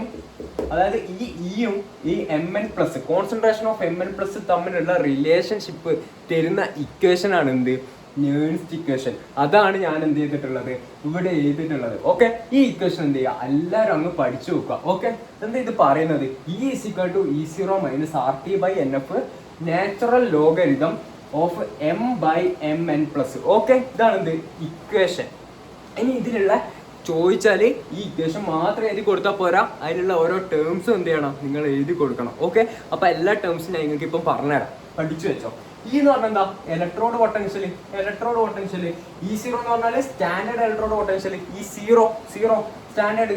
ഓക്കെ, മൈനസ് ഇവിടെ എന്തുണ്ട്, മൈനസ് ഉണ്ട്. R എന്താ, യൂണിവേഴ്സൽ ഗ്യാസ് കോൺസ്റ്റന്റ്. അതിന്റെ വാല്യൂ എത്ര, 8.314. ഓക്കെ, അടുത്തതാണ് എന്ത്, T ആണ് ആബ്സല്യൂട്ട് ടെമ്പറേച്ചർ. അതിന്റെ വാല്യൂ എത്ര, 298 കെൽവിൻ. ഓക്കെ, അടുത്തത് എന്താ ഉള്ളത്, F ഉണ്ടല്ലേ, R കഴിഞ്ഞ T കഴിഞ്ഞ. അടുത്തത് F ഉണ്ട്. F ആണ് എന്ത്, ഫാരഡേസ് കോൺസ്റ്റന്റ്. അതിന്റെ വാല്യൂ എത്ര, 96500. ഓക്കെ, അതും ഓർത്ത് വെച്ച്. ഇനി എന്താ ഉള്ളത്, N ആണ് എന്ത്, നമ്പർ ഓഫ് ഇലക്ട്രോൺസ്. ഓക്കെ, എന്താണ്, നമ്പർ ഓഫ് ഇലക്ട്രോൺസ്. അത് ഓരോ എലമെന്റിനും ഓരോന്നായിരിക്കും. അടുത്തത് എന്താ, M കോൺസെൻട്രേഷൻ ഓഫ് എം എന്ന് പറഞ്ഞാൽ മെറ്റൽ, കോൺസെൻട്രേഷൻ ഓഫ് മെറ്റൽ അത് എപ്പോഴും 1 ആയിരിക്കും. ഓക്കെ, എന്താ ഒന്നിക്കൽ നിങ്ങൾക്ക് ഇത് മായിച്ചിട്ട് 1 വിട്ടു കൊടുത്താൽ മാത്രം മതി. ഓക്കെ, അതിന് താഴെയുള്ളത് എന്താ, ഇതുമായി അടുത്തെന്താ concentration of M N plus, അതാണ് എന്ത് കോൺസെൻട്രേഷൻ ഓഫ് ഇലക്ട്രോലൈറ്റ്, നമുക്ക് തരുന്ന ഇലക്ട്രോലൈറ്റിന്റെ കോൺസെൻട്രേഷൻ. ഓക്കെ, ഇതൊരു ക്വസ്റ്റ്യൻ ചെയ്യുന്ന സമയത്ത് നിങ്ങൾക്ക് എല്ലാം പ്രോപ്പറായിട്ട് മനസ്സിലാവണം. ഓക്കെ, ഇനി നമുക്ക് നിങ്ങൾ അറിയാതെ പോകുന്ന ഒരു സാധനമാണ് എന്ത് E0. E0ന്റെ കുറച്ച് വാല്യൂസ്, കുറച്ച് എലമെന്റിന്റെ വാല്യൂസ് എന്ത് ചെയ്യുക നിങ്ങൾ പഠിച്ചു വെക്കണം. ഓക്കെ, E0 ഓഫ് കോപ്പർ എത്രയാ 2, E0 ഓഫ് സിങ്ക് എത്രയാ 2, ഓക്കെ, E0 ഓഫ് അലൂമിനിയം എത്രയാ 3, എത്രയാണ് E0 ഓഫ് അലൂമിനിയം 3. ഓക്കെ, അതേപോലെ തന്നെ E0 ഓഫ് സിൽവർ 1. ഓക്കെ, ഇത്രയും കാര്യം എന്ത് ചെയ്യുക ഓർത്ത് നോക്കുക. ക്വസ്റ്റ്യൻ അഥവാ അത് തന്നിട്ടില്ലെങ്കിൽ നിങ്ങൾ എന്ത് ചെയ്യണം, ഇത് ഓർമ്മിച്ച് വെച്ചിട്ട് ഞാൻ ഇപ്പോൾ പറഞ്ഞ കാര്യം ഇട്ട് കൊടുത്താൽ മാത്രം മതി. ഓക്കെ, അപ്പൊ നമുക്കിനി എന്ത് ചെയ്യാം, നേൺസ്റ്റ് ഇക്വേഷനെ ഒന്ന് സിംപ്ലിഫൈ ചെയ്യാം. ഓക്കെ, പ്രോബ്ലംസും കാര്യങ്ങളൊക്കെ ചെയ്യുന്ന സമയത്ത് നിങ്ങൾക്ക് ആവശ്യം വരും. ഓക്കെ, അപ്പൊ നമ്മുടെ നേൺസ്റ്റ് ഇക്വേഷൻ എന്നാ E=E0 - RT/NF log concentration of metal by concentration of Mn plus. Okay, അടുത്ത സ്റ്റെപ്പ് എന്താ, കോൺസെൻട്രേഷൻ ഓഫ് മെറ്റൽ എന്ന് പറഞ്ഞാൽ അത് 1 ആണ്. ഓക്കെ, ഞാൻ എന്ത് ചെയ്തു ലോഗ് ഓഫ് 1/Mn പ്ലസ് എന്നിട്ട് ലോഗ് ഓഫ് 1/x എത്രയാടാ മൈനസ് ലോഗ് എക്സ്. ഓക്കെ, അപ്പൊ എന്ത് ചെയ്ത് ഇതേ ഇക്വേഷൻ ഇതേപോലെ തന്നെ എഴുതി കൊടുത്ത് എന്നിട്ട് എന്താ minus log Mn concentration of Mn plus എന്ന് ഇട്ട് കൊടുത്ത്. ഓക്കെ, ഇത് ഞാൻ എന്ത് ചെയ്ത് ഇങ്ങനെ ചെയ്ത് കൺവേർട്ട് ചെയ്ത് എന്നുള്ള കാര്യം മാത്രം എന്ത് ചെയ്യുക ഇവിടെ ഓർത്ത് വെക്കുക. അതിന് ശേഷം എന്ത് ചെയ്തേ, ഇവിടെ നാച്ചുറൽ ലോഗ് ഇട്ടല്ലേ ഉള്ളത്, അതിന് ഞാൻ എന്ത് ചെയ്ത് സാധാ ലോഗ് ആക്കി. എങ്ങനെ സാധാ ലോഗ് ആക്കുക, അതിന് 2.303 ലോഗ് കൊണ്ട് എന്ത് ചെയ്താൽ മതി, മൾട്ടിപ്ലൈ ചെയ്ത് കൊടുത്താൽ മതി. അപ്പൊ എന്താ സാധാരണ ലോഗരിതമായിട്ട് എനിക്ക് കിട്ടി. എന്നിട്ട് ഞാൻ എന്ത് ചെയ്ത് RT/F നിങ്ങൾ കാൽക്കുലേറ്ററിൽ അടിച്ചു കൊടുത്താൽ ഓരോന്നിന്റെ ആറിന്റെ വാല്യൂ നിങ്ങൾ ഇട്ട് കൊടുത്ത്, അതേപോലെ തന്നെ ടെമ്പറേച്ചർ 298 കെൽവിൻ ഇട്ട് കൊടുത്ത്, അതേപോലെ തന്നെ എഫിന് നിങ്ങൾ വാല്യൂ ഇട്ട് കാൽക്കുലേറ്ററിൽ അടിച്ചു കൊടുത്താൽ നമുക്ക് എന്ത് കിട്ടും 0.0591 കിട്ടും. അതെന്ത് ചെയ്യുക മേലെ ഇട്ട് കൊടുക്കുക, എന്നെ അതേപോലെ തന്നെ ഇട്ട് കൊടുക്കുക. ഓക്കെ, അപ്പൊ ഇതാണ് എന്ത് നമ്മുടെ ഫൈനൽ ഫോം. ഓക്കെ, അപ്പൊ എന്ത് ചെയ്യാം പ്രോബ്ലംസ് ഒക്കെ ചോദിച്ചാൽ നിങ്ങൾ ഉപയോഗിക്കേണ്ടത് ഇക്വേഷൻ ഇത് ഈ ഇക്വേഷൻ ആണ്. ഓക്കെ, ജസ്റ്റ് എന്ത് ചെയ്യുക നിങ്ങൾ ഓർത്തിരിക്കുക, ഇത് പഠിച്ചിരിക്കണം. ഓക്കെ, അടുത്തത് നിങ്ങളോട് ക്വസ്റ്റ്യൻ ആയിട്ട് ചോദിക്കാൻ ചാൻസ് ഉള്ള ഒരു ഇമ്പോർട്ടന്റ് ടോപ്പിക് ആണ് ഇത്, cell potential of Daniell cell using Nernst equation. നിങ്ങളോട് find cell potential of Daniell cell എന്ന് പറയും.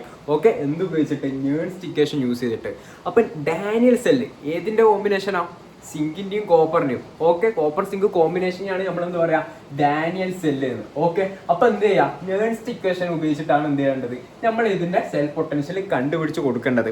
അപ്പൊ നമ്മൾ നേരത്തെ തൊട്ട് മുന്നേ ഒരു സിംപ്ലിഫൈഡ് ആക്കിയിട്ടുള്ള ഒരു ഇക്വേഷൻ എഴുതിയിട്ടില്ലേനോ, ആ സ്റ്റെപ്സ് എന്ത് ചെയ്യുക നിങ്ങൾ എവിടത്തമ്പർ എഴുതി കൊടുക്കണം. എങ്ങനെ 3 മാർക്കിനാ ചോദിക്കുന്നുണ്ടെങ്കിൽ തൊട്ട് മുന്നേ ചെയ്ത ആ ഒരു ചെറിയ ഡെറിവേഷൻ ഉണ്ടല്ലോ, ഇവിടത്തമ്പർ Mn പ്ലസ് വരെ എടുത്തുന്ന ഒരു ഡെറിവേഷൻ ഉണ്ടല്ലോ, അതെന്ത് ചെയ്യാം നിങ്ങൾ എഴുതി കൊടുക്കുക. ഓക്കെ, 2 മാർക്കിനെ ചോദിക്കുന്നുണ്ടെങ്കിൽ ഇവിടുന്ന് മുതൽ അങ്ങ് എഴുതി കൊടുത്താൽ മാത്രം മതി. ഓക്കെ, അപ്പൊ നമ്മളോട് ക്വസ്റ്റ്യനിൽ എന്തിന്റെ സെൽ പൊട്ടൻഷ്യലാണ് കണ്ടുപിടിക്കാൻ പറഞ്ഞിട്ടുള്ളത്, ഡാനിയൽ സെല്ല്. അപ്പൊ കോമ്പിനേഷൻ ഏതാ, കോപ്പർ സിങ്ക്. അപ്പൊ ആദ്യം അതിന്റെ ഇലക്ട്രോഡ് പൊട്ടൻഷ്യൽ കണ്ടുപിടിച്ചതിന് ശേഷം അതിന്റെ ഡിഫറൻസ് എടുത്താൽ പോരെ സെൽ പൊട്ടൻഷ്യൽ കണ്ടുപിടിക്കാൻ വേണ്ടിയിട്ട്. അപ്പൊ ആദ്യം ഇലക്ട്രോഡ് പൊട്ടൻഷ്യൽ കണ്ടുപിടിക്കാം. അപ്പൊ ആദ്യം എന്തിനെ കണ്ടുപിടിക്കാം, കോപ്പറിന് തന്നെ കണ്ടുപിടിക്കാം. Cu = E0 plus 0.591 divided by n എത്രയാ കോപ്പറിന്റെ 2 ലോഗരിതം ഓഫ് എം ഏതാ, ഇവിടുത്തെ ഏതാ, മെറ്റൽ ഏതാ, കോപ്പർ.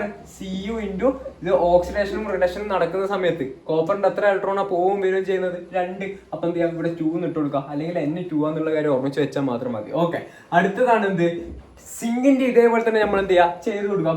ഈ Zn = E0 plus 0.591 divided by n എത്ര സിങ്കിന്റെ 2. ഓക്കെ, അപ്പൊ ലോഗരിതം ഓഫ് എമ്മിന് പകരം എന്ത് ഇട്ട് കൊടുക്കുക, സിങ്ക് എന്ന് ഇട്ട് കൊടുക്കുക, n പ്ലസിന് പകരം എന്ത് ഇട്ട് കൊടുക്കുക 2 എന്ന് ഇട്ട് കൊടുക്കുക. ഓക്കെ, 2 ഇക്വേഷൻ ആയി. അതായത് ഇലക്ട്രോഡ് പൊട്ടൻഷ്യൽ കിട്ടി. ഇനി നമുക്ക് എന്താണ് കണ്ടുപിടിക്കേണ്ടത്, സെൽ പൊട്ടൻഷ്യൽ.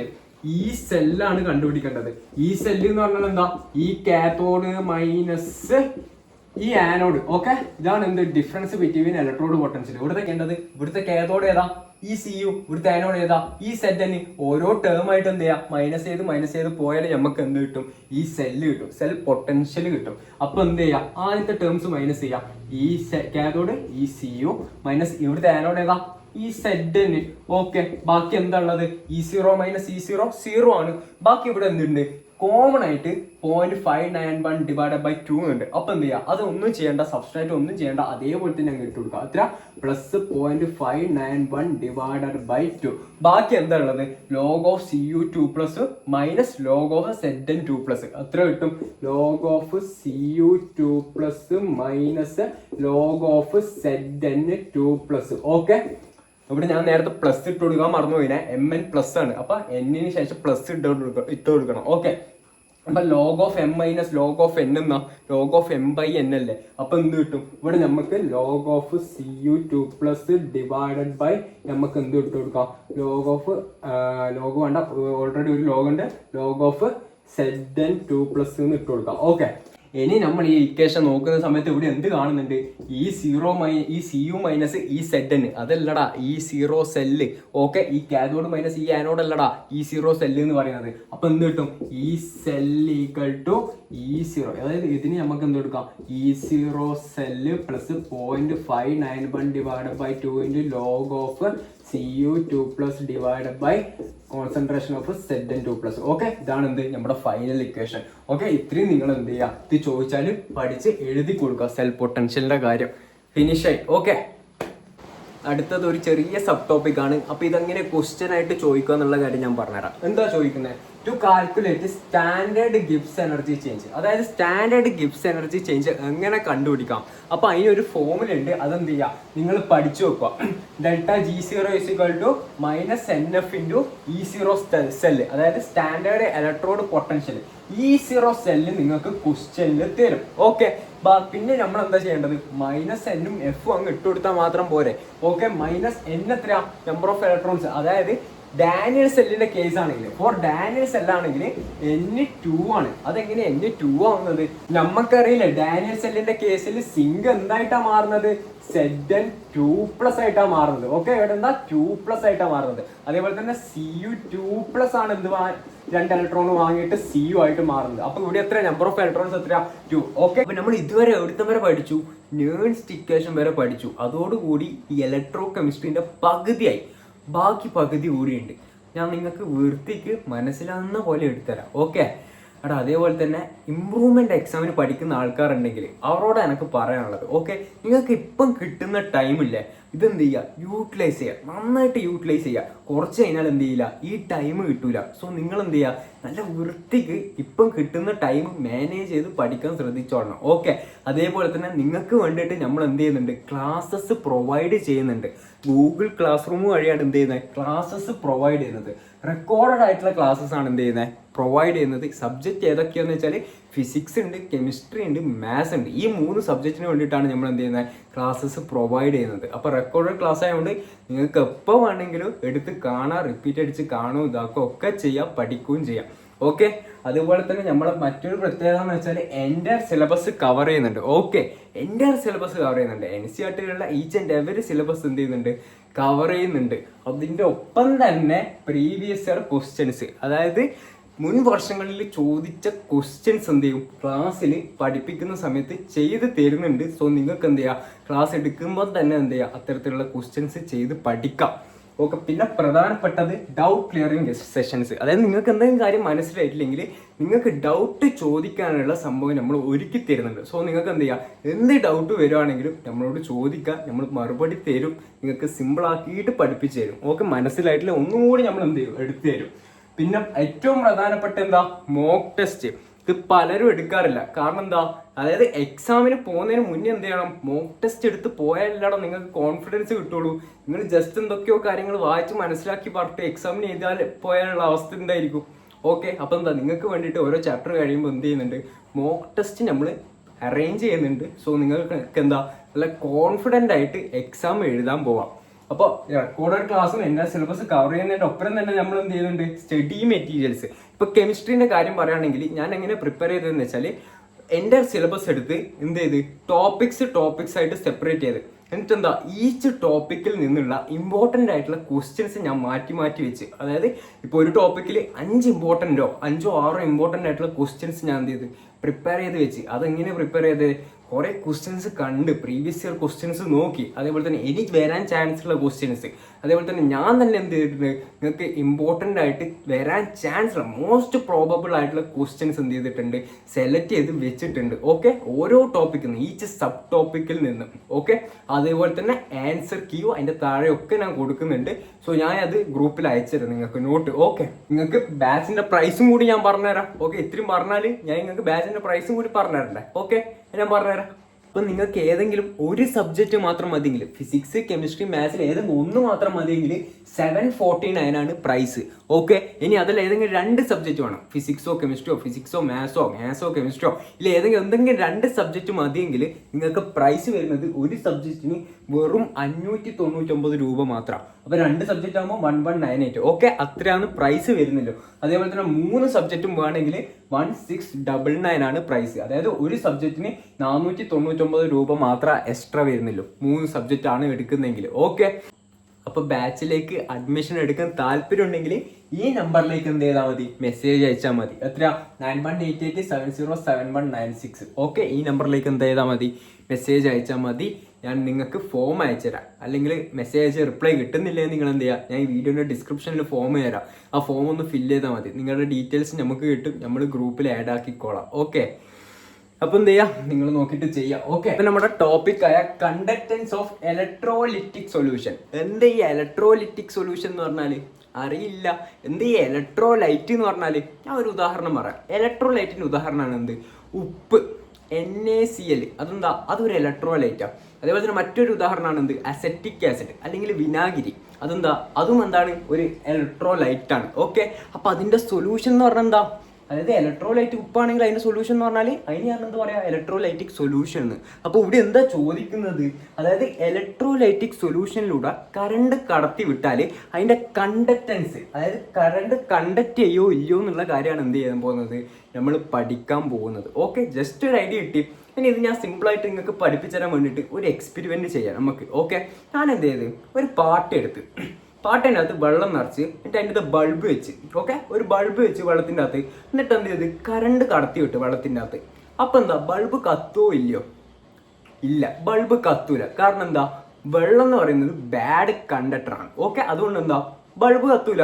ഇനി ഞാൻ ഇതേ പാട്ടയും വെള്ളത്തിൻ്റെ അകത്ത് ഞാൻ എന്ത് ചെയ്ത് ഉപ്പിട്ട്, അതായത് NaCl ഇട്ട്, അപ്പൊ അതെന്തായി മാറി, ഇലക്ട്രോലൈറ്റിക് സൊല്യൂഷൻ ആയിട്ട് മാറില്ലേ. ഇലക്ട്രോലൈറ്റ് ഇടുന്ന സമയത്ത് എന്തായി, ഇലക്ട്രോലൈറ്റിക് സൊല്യൂഷൻ ആയിട്ട് മാറി.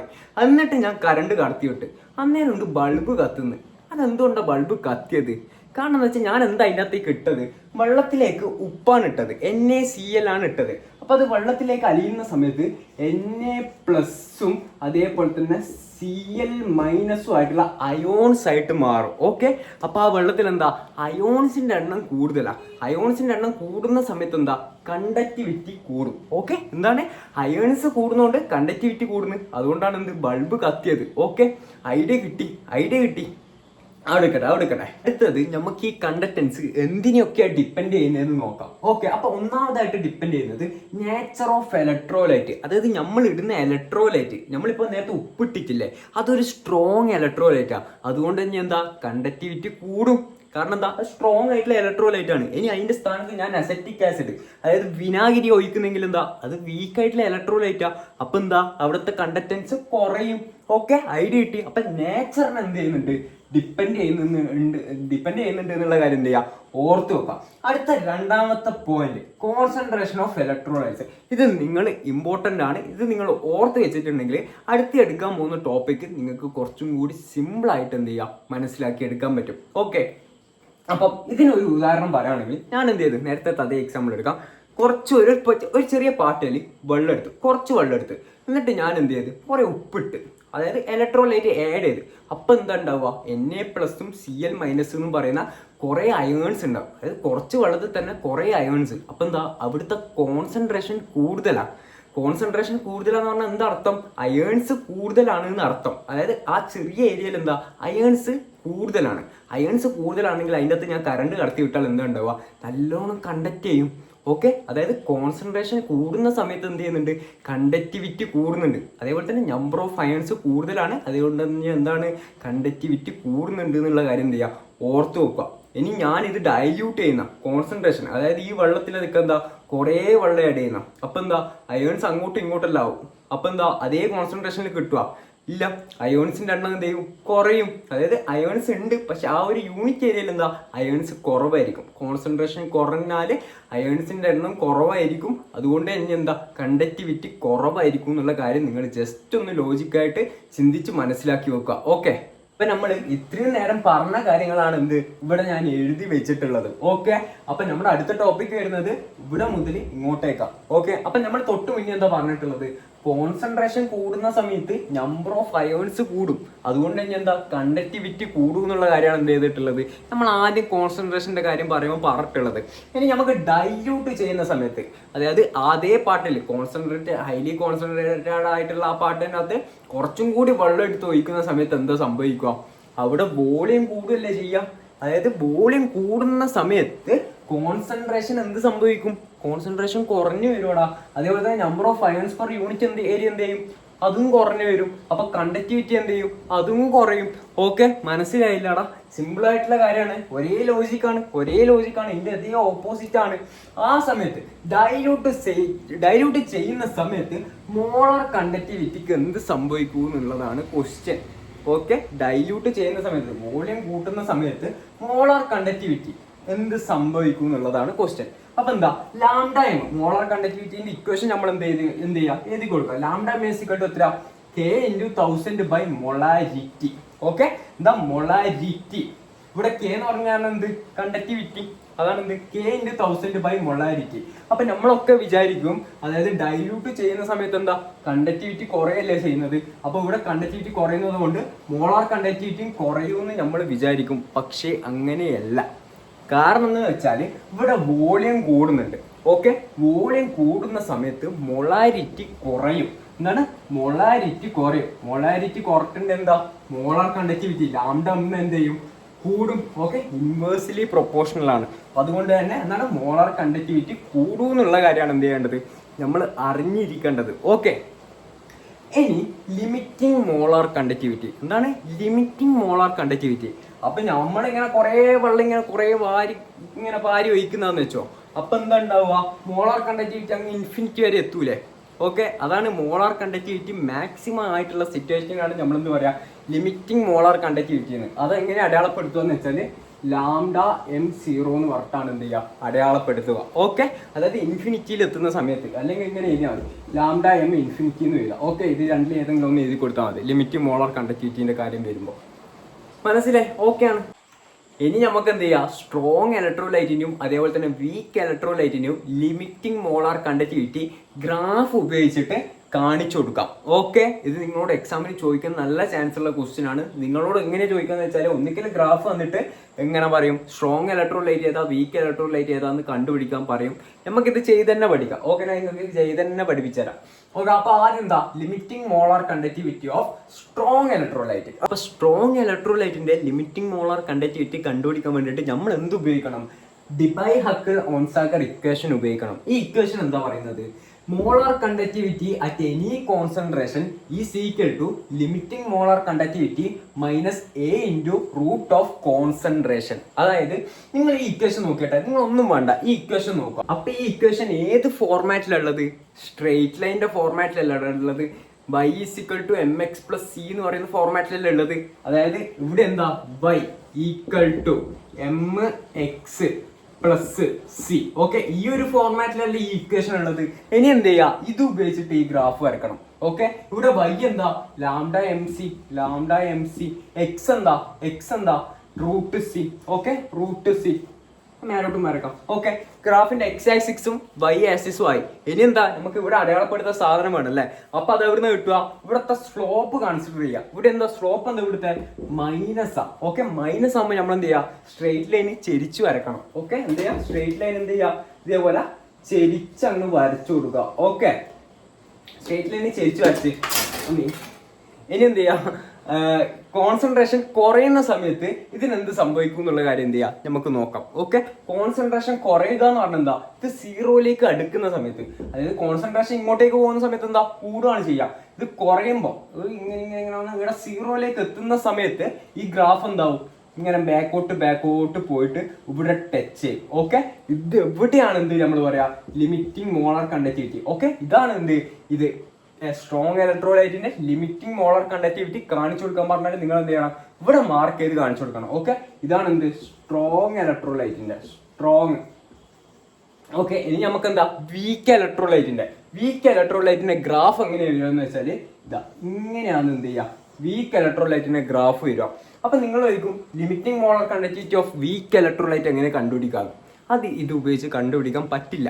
പക്ഷെ നമ്മൾ എന്ത് ഉപയോഗിക്കണം, കോൾറാഷസ് ലോ ഉപയോഗിച്ചാൽ മാത്രമാണ് എന്ത് limiting molar conductivity of week electrolyte നമുക്ക് കണ്ടുപിടിക്കാൻ പറ്റുക. ഓക്കെ, അപ്പൊ നമുക്ക് എന്ത് ചെയ്യാം, കോൾറാഷസ് ലോ ഉപയോഗിക്കാം. അപ്പൊ കോൾറാഷസ് ലോ പഠിക്കാൻ ബുദ്ധിമുട്ടുള്ള ആളാണെങ്കിൽ നിങ്ങൾ എന്ത് ചെയ്യുക, ഈ ഇക്വേഷൻ ഞാൻ പറഞ്ഞു തരുന്നത് പോലെ അങ്ങ് എക്സ്പാൻഡ് ചെയ്ത് കൊടുത്താൽ മാത്രം മതി. ഓക്കെ, എന്താ പറയുന്നത്, limiting molar conductivity of an electrolyte can be represented as the sum of limiting molar conductivity of cation and anion. Okay, എന്താണ് സിമ്പിൾ ആയിട്ടുള്ള ഒരു എക്സ്പ്ലനേഷൻ ആണ്. അത് നിങ്ങൾ എന്ത് ചെയ്യുക, അങ്ങ് എഴുതി കൊടുത്താൽ മാത്രം മതി, എക്സ്പാൻഡ് ചെയ്യുക, എഴുതുക. ഓക്കെ, അടുത്തത് നമുക്ക് ഇവിടെ കോൾറാഷസ് ലോന്റെ ഒരു പ്രത്യേകത ഉണ്ട്. എന്താണെന്ന് വെച്ചാൽ ഇത് സ്ട്രോങ് ഇലക്ട്രോലൈറ്റിനും ആപ്ലിക്കബിൾ ആണ്, വീക്ക് ഇലക്ട്രോലൈറ്റിനും ആപ്ലിക്കബിൾ ആണ്. ഓക്കെ, അപ്പൊ നമുക്ക് എന്ത് ചെയ്യാം, അത് സ്ട്രോങ് ഇലക്ട്രോലൈറ്റിന് അപ്ലൈ ചെയ്ത് നോക്കാം. സ്ട്രോങ് ഇലക്ട്രോലൈറ്റ് എന്ന് പറയുമ്പോൾ നമുക്ക് ഏത് എക്സാമ്പിൾ ആയിട്ട് എടുക്കാം, ഉപ്പ്, നേരത്തെ പറഞ്ഞ NaCl. ഓക്കെ, അപ്പൊ എന്താ limiting molar conductivity of NaCl നമുക്ക് അങ്ങനെ കണ്ടുപിടിക്കാമെന്ന് നോക്കാം. ഓക്കെ, NaCl ഈസിക്കൽ ടു എന്താ, ഇവിടെ എന്തൊക്കെയാ ഉള്ളത്, Na പ്ലസും Cl മൈനസും ആയിട്ട് മാറും അല്ലെ. അപ്പൊ എന്താ limiting molar conductivity of Na plus plus limiting molar conductivity of Cl minus. Okay, നിങ്ങൾ ഇവിടെ ആനയോൺ കാറ്റയോൺ ഒന്നും നോക്കണ്ട, കാരണം ഇവിടെ പ്ലസ് ഉള്ളത് എങ്ങനെ എഴുതിയാലും കറക്റ്റ് ആണ്. ഓക്കെ, അപ്പൊ അടുത്തത് എന്ത് ചെയ്യാം, നമുക്ക് മെയിൻ സാധനം വീക്ക് ഇലക്ട്രോലൈറ്റിന്റെ ലിമിറ്റിംഗ് മോളാർ കണ്ടക്ടിവിറ്റി നോക്കാം. ഓക്കെ, ഇതെങ്ങനെയാ എഴുതുക എന്നുള്ള കാര്യം ഞാൻ നിങ്ങൾക്ക് പറഞ്ഞുതരാം. അപ്പൊ വീക്ക് ഇലക്ട്രോലൈറ്റിന് എക്സാമ്പിൾ ആണ് ഏത്, limiting molar conductivity of weak ഇലക്ട്രോലൈറ്റിന് എക്സാമ്പിൾ CH3COOH. ഓക്കെ, അതെന്താ CH3COOH, അതൊരു വീക്ക് ഇലക്ട്രോലൈറ്റ് ആണ്. ഇനി ഇതിന്റെ ലിമിറ്റിംഗ് മോളാർ കണ്ടക്ടിവിറ്റി നമുക്ക് എങ്ങനെ കണ്ടുപിടിക്കാം, ഇതേപോലെ തന്നെ കണ്ടുപിടിക്കാം. ഓക്കെ, പക്ഷെ ഒരു പ്രശ്നമുണ്ട്. സംഭവം എന്ന് വെച്ചാൽ ഇതിന്റെ ലിമിറ്റിംഗ് മോളാർ കണ്ടക്ടിവിറ്റി എഴുതുന്ന സമയത്ത് നിങ്ങൾ ഇങ്ങനെ എഴുതി കൊടുക്കണം. ഇവിടെ എന്തൊക്കെയുള്ളത്, CH3COO മാത്രമേ ഉള്ളൂ, CH3COO ഉണ്ട്, അതേപോലെ തന്നെ ഒരു H ഉണ്ട് അല്ലേ. ഓക്കെ, ഇനി ഇത് നമ്മൾ എഴുതുന്ന സമയത്ത് എന്തൊക്കെ വരുവാന്ന് നോക്കിക്കോ. Limiting molar conductivity of CH3COOK plus limiting molar conductivity of HCl. Okay, ഇപ്പൊ എന്തൊക്കെയായി, ഇവിടെ ഒരു K എക്സ്ട്രാ വന്നു, അതേപോലെ തന്നെ ഒരു HClന്റെ Cl എക്സ്ട്രാ വന്നു. ഇതിന്റെ ആവശ്യമുണ്ടോ, Kന്റെ ആവശ്യമുണ്ടോ, ഇല്ല. Clന്റെ ആവശ്യമുണ്ടോ, ഇല്ല. അപ്പൊ എന്ത് ചെയ്യാം, അതങ്ങ് മൈനസ് ചെയ്ത് കൊടുക്കാം, minus limiting molar conductivity of KCl. Okay, ഇതാണ് എന്ത്, ഇങ്ങനെയാണ് എന്ത് ചെയ്യാം, CH3COOH ഒരു വീക്ക് ഇലക്ട്രോലൈറ്റിന്റെ ലിമിറ്റിംഗ് മോളാർ കണ്ടക്ടിവിറ്റി എഴുതി കാണിച്ചു കൊടുക്കാൻ പറഞ്ഞാൽ നിങ്ങൾ എന്ത് ചെയ്യണം, ഇതേപോലെ എഴുതണം. അതേപോലെ തന്നെ ഇത് ക്വസ്റ്റ്യൻ ആയിട്ട് ചോദിക്കാൻ ചാൻസ് ഉണ്ട്. അതാണ് ഞാൻ എന്ത് ചെയ്തത്, ഈ ഒരു എക്സാമ്പിൾ എടുക്കാൻ കാരണം. ഓക്കെ, വീക്ക് ഇലക്ട്രോലൈറ്റ് ഇത് എടുക്കാൻ കാരണം എന്ന് വെച്ചാൽ നിങ്ങൾക്ക് ക്വസ്റ്റ്യനിൽ ഈ 3 സാധനങ്ങൾ തരും, 1 2 3, ഈ 3 സാധനങ്ങൾ തരും. അപ്പം നിങ്ങൾ എന്ത് ചെയ്യുക, ആദ്യത്തെ 2 ആഡ് ചെയ്യുക, മൂന്നാമത്തത് അങ്ങ് മൈനസ് ചെയ്യുക. KCl മൈനസ് ചെയ്ത് കൊടുത്താൽ നിങ്ങൾക്ക് എന്ത് കിട്ടും, വീക്ക് ഇലക്ട്രോലൈറ്റ് ആയിട്ടുള്ള CH3COOHന്റെ ലിമിറ്റിംഗ് മോളാർ കണ്ടക്ടിവിറ്റി കിട്ടും. ഓക്കെ, സിമ്പിൾ അല്ലടാ, മനസ്സിലായില്ലേ? അപ്പൊ നമ്മുടെ അടുത്ത ടോപ്പിക്കാണ് electro chemical cell and electrolysis. Okay, അപ്പൊ നമുക്ക് ആദ്യം എന്താ ഇലക്ട്രോ കെമിക്കൽ സെല്ല് എന്ന് നോക്കാം. ഒന്നുമില്ല, ഒരു ഇലക്ട്രോലൈറ്റിനകത്ത് 2 ഇലക്ട്രോഡ് മുക്കി വെച്ചതിന് ശേഷം ബാറ്ററിയിലൂടെ കറണ്ട് കടത്തി വിടുന്ന പരിപാടി. ഓക്കെ, അപ്പൊ ഇവിടെ എന്താ സംഭവിക്കുക, അതായത് നിങ്ങൾ ഈ ഫിഗർ ഒന്ന് ഓർമ്മിച്ച് വെച്ചാൽ മതി. അപ്പൊ ഇവിടെ എന്താ സംഭവിക്കുക എന്ന് വെച്ചാൽ ഇലക്ട്രിക്കൽ എനർജി കെമിക്കൽ എനർജി ആയിട്ട് മാറുകയാണ് ചെയ്യുക. ഓക്കെ, അടുത്തത് എന്ത് ചെയ്യാം, നമുക്ക് ഇലക്ട്രോലിസിസ് നോക്കാം. ഇലക്ട്രോലിസിസ് എന്താ പരിപാടി എന്ന് പറഞ്ഞാൽ electrolysis of molten NaCl. Electrolysis എന്താ പരിപാടി എന്ന് വെച്ചാൽ ഇലക്ട്രോലൈറ്റിലേക്ക്, അതായത് നമ്മളിപ്പോൾ ഇവിടെ എന്താ എടുക്കുന്നത്, NaCl. അപ്പൊ നമുക്ക് എന്ത് ചെയ്യാം, ഇലക്ട്രോലൈറ്റ് NaCl ആക്കിയിട്ട് എടുക്കാം. അതായത് ഇലക്ട്രോലൈറ്റിലേക്ക് കറണ്ട് കടത്തി വിടുന്ന സമയത്ത് അവിടെ ഉണ്ടാവുന്ന കെമിക്കൽ ഡീകമ്പോസിഷനാണ് നമ്മളെന്ത് പറയാം, ഇലക്ട്രോലിസിസ് എന്ന്. അതായത് മോൾട്ടൺ ഇലക്ട്രോലൈറ്റിലേക്ക് കറണ്ട് കടത്തി വിടുന്ന സമയത്ത് ഉണ്ടാവുന്ന കെമിക്കൽ ഡീകമ്പോസിഷൻ. ഓക്കെ, ആ ടേം നിങ്ങൾ എന്ത് ചെയ്യണം, ഓർമ്മിച്ച് വെക്കണം. അതായത് ഇത് ചോദിച്ചിട്ടുണ്ടെങ്കിൽ എക്സ്പാൻഡ് ചെയ്ത് എഴുതി കൊടുത്താൽ മാത്രം മതി. ഓക്കെ, അപ്പൊ NaCl എന്താവുക, കറണ്ട് കടത്തി വിടുന്ന സമയത്ത് NaCl എന്താവും, Na പ്ലസ് Cl മൈനസും ആവും അല്ലേ. ഓക്കെ, കറണ്ട് കടത്തി വിടുന്ന സമയത്ത് Na+ഉം Cl മൈനസും ആവും. ഇനി റിഡക്ഷൻ അറ്റ് കാഥോഡ്, അതായത് കാഥോഡിൽ എന്ത് സംഭവിക്കും, ആനോഡിൽ എന്ത് സംഭവിക്കും എന്നുള്ള കാര്യം നമ്മൾ എന്ത് ചെയ്യണം, എഴുതി കൊടുക്കണം. ഓക്കെ, അപ്പൊ Na+ഉം ആയി Cl മൈനസും ആയി. അതായത് കാഥോഡ് ഇത് ഇവിടെ ഞാൻ കാണിച്ചിട്ടുണ്ട്. കാഥോഡ് റോഡ് എത്രയാ, മൈനസ് ചാർജ് ആണ്. ഓക്കെ, ഇതൊക്കെ മൈനസ് ചാർജ് ആയിരിക്കും. അതേപോലെ തന്നെ ആനോഡിൽ മൊത്തം എന്താ, പോസിറ്റീവ് ചാർജാ. ഓക്കെ, മൊത്തം പോസിറ്റീവ് ചാർജാ. അപ്പൊ ഇവിടെ എന്തൊക്കെയുള്ളത്, Na+ഉം ഉണ്ട്, Cl മൈനസും ഉണ്ട്. അപ്പൊ ഈ Na+ എവിടത്തേക്ക് പോകും, കാഥോഡിലേക്ക് പോകും. ഓക്കെ, പോസിറ്റീവ് ചാർജ് കാഥോഡിലേക്ക്, മൈനസ് ഉള്ള കാഥോഡിലേക്ക് പോകും. അപ്പൊ അവിടെ ഉണ്ടാവുന്ന റിയാക്ഷൻ, കാഥോഡിൽ ഉണ്ടാവുന്ന റിയാക്ഷൻ എന്താണെന്ന് നമുക്ക് നോക്കാം.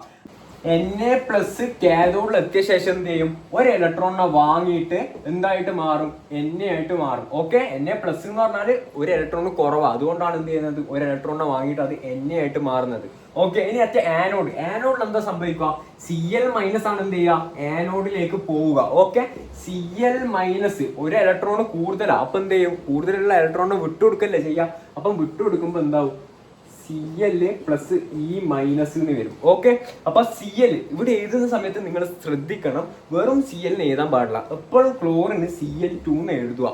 ഓക്കെ, അപ്പൊ എന്ത് ചെയ്യുക, Cl2 എന്ന് നമുക്ക് എഴുതി കൊടുക്കുക. അപ്പൊ ഇവിടെ ഒരു Cl മൈനസ് ഉള്ളത്, ഇവിടെ 2 Cl ഉണ്ട്. ഓക്കെ, അപ്പൊ ഇതിനെ ഒന്നാക്കി മാറ്റണ്ടെങ്കിൽ എന്ത് ചെയ്യണം, ഇവിടെ ഒരു ഹാഫ് ഇട്ട് കൊടുക്കുക. അപ്പൊ ഇവിടെ എത്രയായി, ഇവിടെയും 2/1 അല്ല 2/2 ഒന്നായി, ഇവിടെ ഒന്നായി. ഓക്കെ, അപ്പൊ എന്താ, ഈക്വൽ ആയില്ലേ. ഇങ്ങനെ വേണം നിങ്ങൾ എന്ത് ചെയ്യാൻ, എഴുതി കൊടുക്കാൻ. അപ്പൊ കാഥോഡിൽ എന്താ സംഭവിക്കുന്നത്, റിഡക്ഷൻ ആണ് സംഭവിക്കുന്നത്. ഓക്കെ, കാഥോഡിൽ നടക്കുന്ന റിഡക്ഷന്റെ ഫോമിൽ എഴുതാൻ പറഞ്ഞാൽ നിങ്ങൾ എന്ത് ചെയ്യണം, ഈ Na+E- ഇപ്പൊ Na എന്ന് എഴുതി കൊടുക്കണം. ഓക്കെ, ഇനി അടുത്തത് ആനോഡിൽ എന്താ ഇവിടെ നടക്കുന്നത്, ഇവിടെ ഓക്സിഡേഷൻ ആണ് നടക്കുന്നത്. ഓക്കെ, ഈ 2 ഇക്വേഷൻ നിങ്ങളോട് എഴുതാൻ പറയും, അങ്ങനെ എഴുതി കൊടുക്കുക. ഓക്കെ, മനസ്സിലായി. അടുത്തതാണ് ഫാരഡേസ് ഫസ്റ്റ് ലോ. ഓക്കെ, അപ്പൊ ഇത് പഠിക്കാൻ വേണ്ടിയിട്ട് നിങ്ങൾ എന്താണ് ഇലക്ട്രോ കെമിക്കൽ സെല്ലിൽ നടക്കുന്നതെന്നുള്ള കാര്യം ജസ്റ്റ് മനസ്സിലാക്കി വെച്ചാൽ മതി. അത് വെച്ച് നിങ്ങൾക്ക് ഇതങ്ങ് എക്സ്പ്ലെയിൻ ചെയ്ത് കൊടുക്കാനുള്ളൂ. ഓക്കെ, അപ്പൊ എന്താ സംഭവിക്കുന്നത് എന്നുള്ള കാര്യം നോക്കാം. ഇവിടെ ഇലക്ട്രിസിറ്റി പാസ് ചെയ്യുന്ന സമയത്ത് ഇവിടെയുള്ള ഇലക്ട്രോലൈറ്റ്, അതായത് ഇവിടെ ഞാനിപ്പോ NaCl ആണ് എടുത്തിട്ടുള്ളത്, അതിൽ Na+ ഇവിടെ പോയിട്ട് ഡെപ്പോസിറ്റ് ചെയ്യുന്നത്, കാഥോഡ് പോയിട്ട് ഡെപ്പോസിറ്റ് ചെയ്യുന്നത്. അതേപോലെ തന്നെ ക്ലോറിന് ആനോഡ് പോയിട്ട് അവിടെ ക്ലോറിൻ ഗ്യാസ് ആയിട്ട് ലിബറേറ്റ് ചെയ്യുന്നത്. ഓക്കെ, കറണ്ട് വിടുന്ന സമയത്ത് ഇവിടെ ഡെപ്പോസിറ്റ് ചെയ്യുന്നത്, ഇവിടെ ലിബറേറ്റ് ചെയ്യുന്നത്. അപ്പൊ എനിക്കിപ്പം ഇവിടെ കുറേ ഡെപ്പോസിറ്റ് ചെയ്യണം, അതായത് കാഥോഡിൽ കുറേ Na+ ഡെപ്പോസിറ്റ് ചെയ്യണം. അതേപോലെ തന്നെ ക്ലോറിൻ ഗ്യാസ് ആനോഡിൽ കുറേ ഡെപ്പോസിറ്റ് ചെയ്യണം.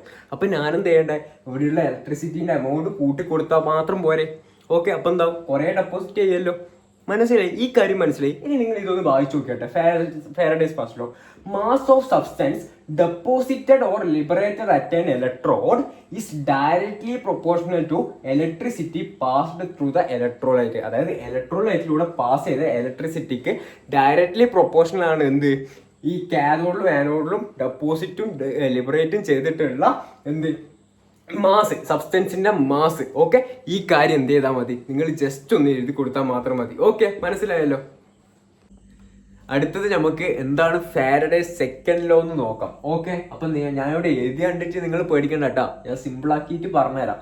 ഓക്കെ, അപ്പൊ ഇതിന് വേണ്ടിയിട്ട്, ഇത് എക്സ്പ്ലെയിൻ ചെയ്യാൻ വേണ്ടിയിട്ട് ഞാൻ എന്ത് ചെയ്ത്, 3 ഇലക്ട്രോലൈറ്റിന്റെ സൊല്യൂഷൻ എടുത്ത്, അതായത് സിൽവർ സൊല്യൂഷൻ എടുത്ത്, കോപ്പറിന്റെ സൊല്യൂഷൻ എടുത്ത്, അതേപോലെ തന്നെ അലൂമിനിയത്തിന്റെ സൊല്യൂഷൻ എടുത്ത്, എന്നിട്ട് അതിൻ്റെതൊക്കെ 2 ഇലക്ട്രോഡ് ഞാൻ എന്ത് ചെയ്ത് മുക്കി വെച്ച്. ഓക്കെ, ഇത്രയും കാര്യം മനസ്സിലായി. എന്നിട്ട് ഞാൻ ചെയ്യുന്നത് എന്താന്ന് വെച്ചാൽ, ഇതിലൂടെയൊക്കെ സെയിം കറണ്ട് കൊടുത്ത്, അതായത് ഈ 3 സൊല്യൂഷനിലോട്ട് ഞാൻ എന്ത് ചെയ്ത് സെയിം കറണ്ട് കൊടുത്ത്. ഓക്കെ, അപ്പൊ എന്താ സംഭവിക്കുന്നതെന്ന് വെച്ചാൽ, ഇവിടെ ഡെപ്പോസിറ്റ് ചെയ്യുന്ന മാസ്, അതായത് സബ്സ്റ്റൻസ് എന്തായാലും ഡെപ്പോസിറ്റ് ചെയ്യല്ലോ, അതിന്റെ മാസ് എന്തിനോട് ഡയറക്ട്ലി പ്രൊപ്പോർഷണൽ ആണെന്നാ പറയുന്നത്, ഇക്വലന്റ് മാസിനോട് ഡയറക്ട്ലി പ്രൊപ്പോർഷണൽ ആണെന്നാണ് എന്ത് പറയുന്നത്, ഫാരഡേസ് സെക്കൻഡ് ലോ പറയുന്നത്. അതായത് ഇവിടെ ഡെപ്പോസിറ്റ് ചെയ്യുന്ന മാസ്, ഇലക്ട്രോഡിൽ ഡെപ്പോസിറ്റ് ചെയ്യുന്ന മാസ് എന്തിനോടാണ് ഡയറക്ട്ലി പ്രൊപ്പോർഷണൽ, ഇക്വലന്റ് മാസിനോട്. അപ്പൊ ഈ ഇക്വലന്റ് മാസ് എന്ന് പറഞ്ഞാൽ അതെങ്ങനെ കണ്ടുപിടിക്കുക, അതായത് ആ ഒരു എലമെന്റിന്റെ അറ്റോമിക് മാസിനെ എന്തുകൊണ്ട് ഡിവൈഡ് ചെയ്യണം, അതിന്റെ ചാർജിനെ കൊണ്ട് ഡിവൈഡ് ചെയ്താലാണ് നമുക്ക് എന്ത് കിട്ടുക, അറ്റോമിക് മാസ് കിട്ടുക. അതായത് ഒരു ഉദാഹരണം പറയുകയാണെങ്കിൽ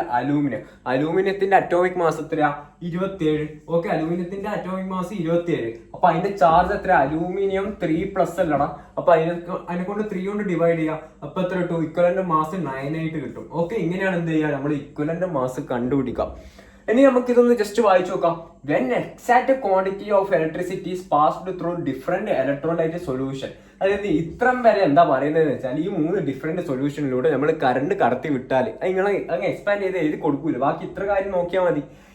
ഇൻ സീരീസ്, അതായത് സീരീസ് ആയിട്ട് masses of substance deposited or liberated at the electrodes are directly proportional to the equivalent weight. അതായത് ഇക്വലന്റ് മാസിനോട് ഡയറക്ട്ലി പ്രൊപ്പോർഷണൽ എന്ത് mass of the substance deposited or liberated. അതായത് ഇത് മാത്രം നിങ്ങൾ ഓർത്ത് വെച്ചാൽ ഇവിടുത്തെ വരെയുള്ള കാര്യങ്ങൾ നിങ്ങൾക്ക് എന്തായാലും എഴുതാൻ പറ്റും. അതിനുശേഷം നിങ്ങൾ ഈ സാധനം M is directly proportional to equivalent mass എന്ന് ഓർത്ത് വെച്ചാൽ നിങ്ങൾക്ക് ഇതങ്ങ് എഴുതി കൊടുക്കാനുള്ളൂ.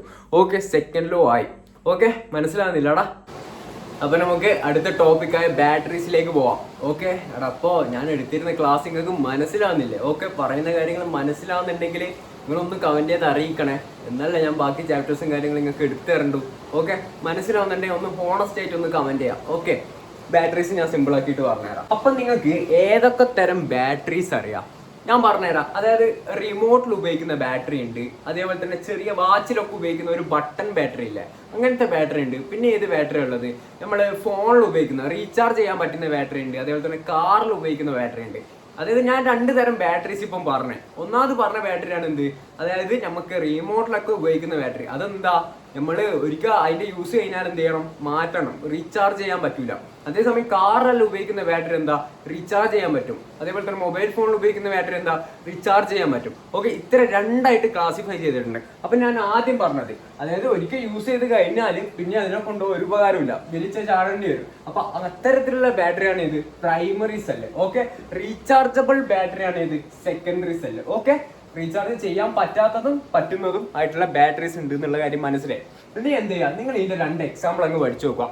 പ്രൈമറി സെല്ലിന്റെ എക്സാമ്പിൾ ആണ് ഇത് ഡ്രൈ സെല്ലും മെർക്കുറി സെല്ലും. ഡ്രൈ സെല്ലാണ് ഇത് നമ്മൾ റിമോട്ടിൽ ഇടുന്ന ബാറ്ററി. ഓക്കെ, റിമോട്ടിൽ ഇടുന്ന ബാറ്ററി ഇല്ല, അത് മെർക്കുറി സെല്ലാണ് ഇത് ബട്ടൺ ബാറ്ററി. ഓക്കെ, അപ്പൊ അതേപോലെ തന്നെ സെക്കൻഡറി സെല്ലിന്റെ 2 എക്സാമ്പിൾ ആയ ലെഡ് സ്റ്റോറേജ് ബാറ്ററിയും നിക്കൽ കാഡ്മിയം സെല്ലും നിങ്ങൾ എന്ത് ചെയ്യാം, പഠിച്ചു നോക്കാം. ഓക്കെ, എക്സാമ്പിൾ പഠിച്ചു വെച്ച്. അപ്പൊ നമ്മുടെ ആദ്യത്തെ ഡ്രൈ സെല്ല്. ഓക്കെ, അപ്പൊ ഇവിടുന്ന് എങ്ങനെ ചോദ്യം വരുമെന്ന് വെച്ചാൽ, അതായത് ഡ്രൈ സെല്ലിന്റെ ആനോഡ് ഏതാന്ന് ചോദിക്കും, കാഥോഡ് ഏതാന്ന് ചോദിക്കും, അതേപോലെ തന്നെ ഓവറോൾ സെൽ റിയാക്ഷൻ എഴുതാൻ പറയും. ഓക്കെ, അതേപോലെ തന്നെ ഇവിടെയുള്ള സെൽ പൊട്ടൻഷ്യൽ എഴുതാൻ പറയും. ഓക്കെ, ഇവിടുത്തെ സെൽ പൊട്ടൻഷ്യലാണ് ഇത്ര, അത് ആദ്യം തന്നെ അങ്ങ് പഠിച്ചു വെച്ചാൽ 1.5 വോൾട്ട്. ഓക്കെ, സാധാരണ ഒരു ഇലക്ട്രോ കെമിക്കൽ സെല്ലിൽ എന്തൊക്കെ ഉണ്ടാവുക, ഒരു ഇലക്ട്രോലൈറ്റ് ഉണ്ടാവും, ഒരു ആനോഡ് ഉണ്ടാവും, ഒരു കാഥോഡ് ഉണ്ടാവും. ഓക്കെ, ഇത്രയും കാര്യങ്ങൾ തന്നെയാണ് ഇവിടെ ഉള്ളത്. അപ്പൊ ഒരു ആനോഡ് ഏതാ, അതായത് ഇവിടെ ഇതൊരു സാധാ ബാറ്ററിയാ, റിമോട്ടിൽ ഇടുന്ന ബാറ്ററിയാ.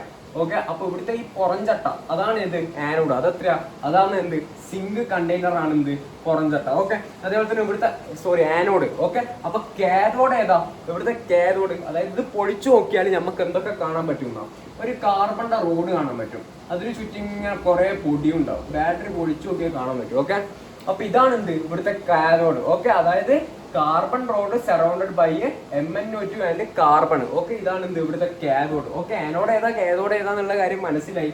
ഇനി എന്താ, ഇവിടുത്തെ ഇലക്ട്രോലൈറ്റ് ഏതാന്ന് നിങ്ങൾ എന്ത് ചെയ്യണം, അറിഞ്ഞിരിക്കണം. ഏതാണ് ഇത് പഠിച്ചു വെക്കുക എന്നല്ലാണ്ട് വേറെ ഇതില്ല, ട്രിക്ക് ഞാൻ നോക്കണം. Most paste of NH4Cl and ZnCl2. Okay, ഇതാണ് എന്ത്, ഇലക്ട്രോലൈറ്റ്. അടുത്തത് എന്താ, ഇത് ജസ്റ്റ് ബൈഹാർട്ട് പഠിക്കേണ്ടത് കൊണ്ടാണ് ഞാൻ വേഗം പറഞ്ഞു പോകുന്നത്. ഓക്കെ, അപ്പൊ ഇവിടുത്തെ ആനോഡ് ഏതാ, സിങ്ക്. അപ്പൊ അവിടെ നടക്കുന്ന റിയാക്ഷൻ എന്താ, Zn give Zn2++2 E-. അതേപോലെ തന്നെ കാഥോഡിൽ നടക്കുന്ന റിയാക്ഷൻ നിങ്ങൾ എഴുതി കൊടുക്കണം. ഓക്കെ, അതെന്താ, MnO2 plus NH4 plus E- give MnOOH plus NH3. ഇത് അങ്ങനെ അങ്ങ് പഠിക്കുക. ഓക്കെ, ഡ്രൈ സെല്ല് ചോദിക്കും. അപ്പൊ എന്ത് ചെയ്യാ, ഇവിടുത്തെ റിയാക്ഷനും കാര്യങ്ങളും ഞാൻ പറഞ്ഞ കാര്യങ്ങൾ എന്ത് ചെയ്യാ, അങ്ങ് പഠിച്ച് എഴുതി കൊടുത്താൽ മാത്രം മതി. ഓക്കെ, അപ്പൊ നമ്മുടെ രണ്ടാമത്തെ സെക്കൻഡറി സെല്ലായിട്ടുള്ള നിക്കൽ കാഡ്മിയം സെല്ല്. ഓക്കെ, അപ്പൊ ഇതിലത്തെ ആനോഡ് കാഡ്മിയം ആണ്, cathode metal grid contain nickel oxide. അതായത് നിക്കൽ ഓക്സൈഡ് കണ്ടെയ്ൻ ചെയ്യുന്ന മെറ്റൽ ഗ്രിഡ് ആണ് എന്ത്, ഇവിടുത്തെ കാഥോഡ്. ഓക്കെ, അതേപോലെ തന്നെ ഇലക്ട്രോലൈറ്റ് ആണ് potassium hydroxide solution, KOH solution. Okay, ഇവിടുത്തെ ഡിസ്ചാർജ് റിയാക്ഷൻ അല്ലെങ്കിൽ ഓവറോൾ റിയാക്ഷൻ എഴുതി കൊടുക്കാൻ പറഞ്ഞാൽ നിങ്ങൾ ഈ റിയാക്ഷൻ എന്ത് ചെയ്യുക, പഠിച്ചിട്ടങ്ങ് എഴുതി കൊടുക്കുക. ഓക്കെ, എഴുതി കൊടുക്കൂലേ? അടുത്തതാണ് ഫ്യൂവൽ സെല്ല്. ഫ്യൂവൽ സെല്ല് എന്ന് പറഞ്ഞാൽ ഒന്നുമില്ല, ആ ഒരു ഗാൽവാനിക് സെല്ലാന്നുള്ള കാര്യം എന്ത് ചെയ്യുക, ആദ്യം തന്നെ ഓർത്ത് വെക്കുക. ഓക്കെ, അടുത്തത് എന്താ, ഇതെന്താ ചെയ്യുന്നത്, അതായത് മിത്തേന് ഹൈഡ്രജൻ പോലുള്ള ഗ്യാസിനെ കമ്പഷൻ ചെയ്തുകൊണ്ട് എന്താക്കി മാറ്റും, ഇലക്ട്രിക്കൽ എനർജി ആക്കി മാറ്റുന്ന സെല്ലിനെയാണ് നമ്മൾ എന്ത് പറയുക, ഫ്യൂവൽ സെല്ല് എന്ന്. ഇനി നിങ്ങൾ ഇതൊന്ന് ജസ്റ്റ് വായിച്ചു നോക്കിയാൽ മാത്രം മതി. Okay, these are galvanic cell that converts convention energy from fuels like methane and hydrogen directly into electrical energy. അതായത് കമ്പഷൻ എനർജിനെ ഇലക്ട്രിക്കൽ എനർജി ആക്കി മാറ്റുന്ന സെല്ലുകൾ, ഗാൽവാനിക് സെല്ലിനെയാണ് നമ്മൾ എന്താ പറയുക, ഫ്യൂവൽ സെൽ എന്ന്. ഓക്കെ, ഇതിന്റെ ഒരു ഡയഗ്രാം ഉണ്ട്, നിങ്ങൾ കുറച്ച് നീറ്റായിട്ട് വരക്കണം. ഓക്കെ, കുറച്ച് വിരിക്കണം, നല്ല പ്രോപ്പർ ആയിട്ട് വരക്കാം.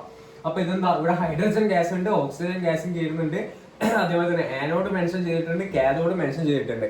ഓക്കെ, അപ്പൊ ഇതിന്റെ പ്രൊഡക്റ്റ്, അതായത് ഇവിടെയുള്ള പ്രൊഡക്റ്റ് എന്താണ്, വാട്ടർ ആണ്. ഓക്കെ, അതാണ് ഞാൻ ഇവിടെ കാണിച്ചിട്ടുള്ളത്. ഓക്കെ, ഇത് നിങ്ങൾ എന്ത് ചെയ്യാം, പഠിച്ചു വെക്കുക.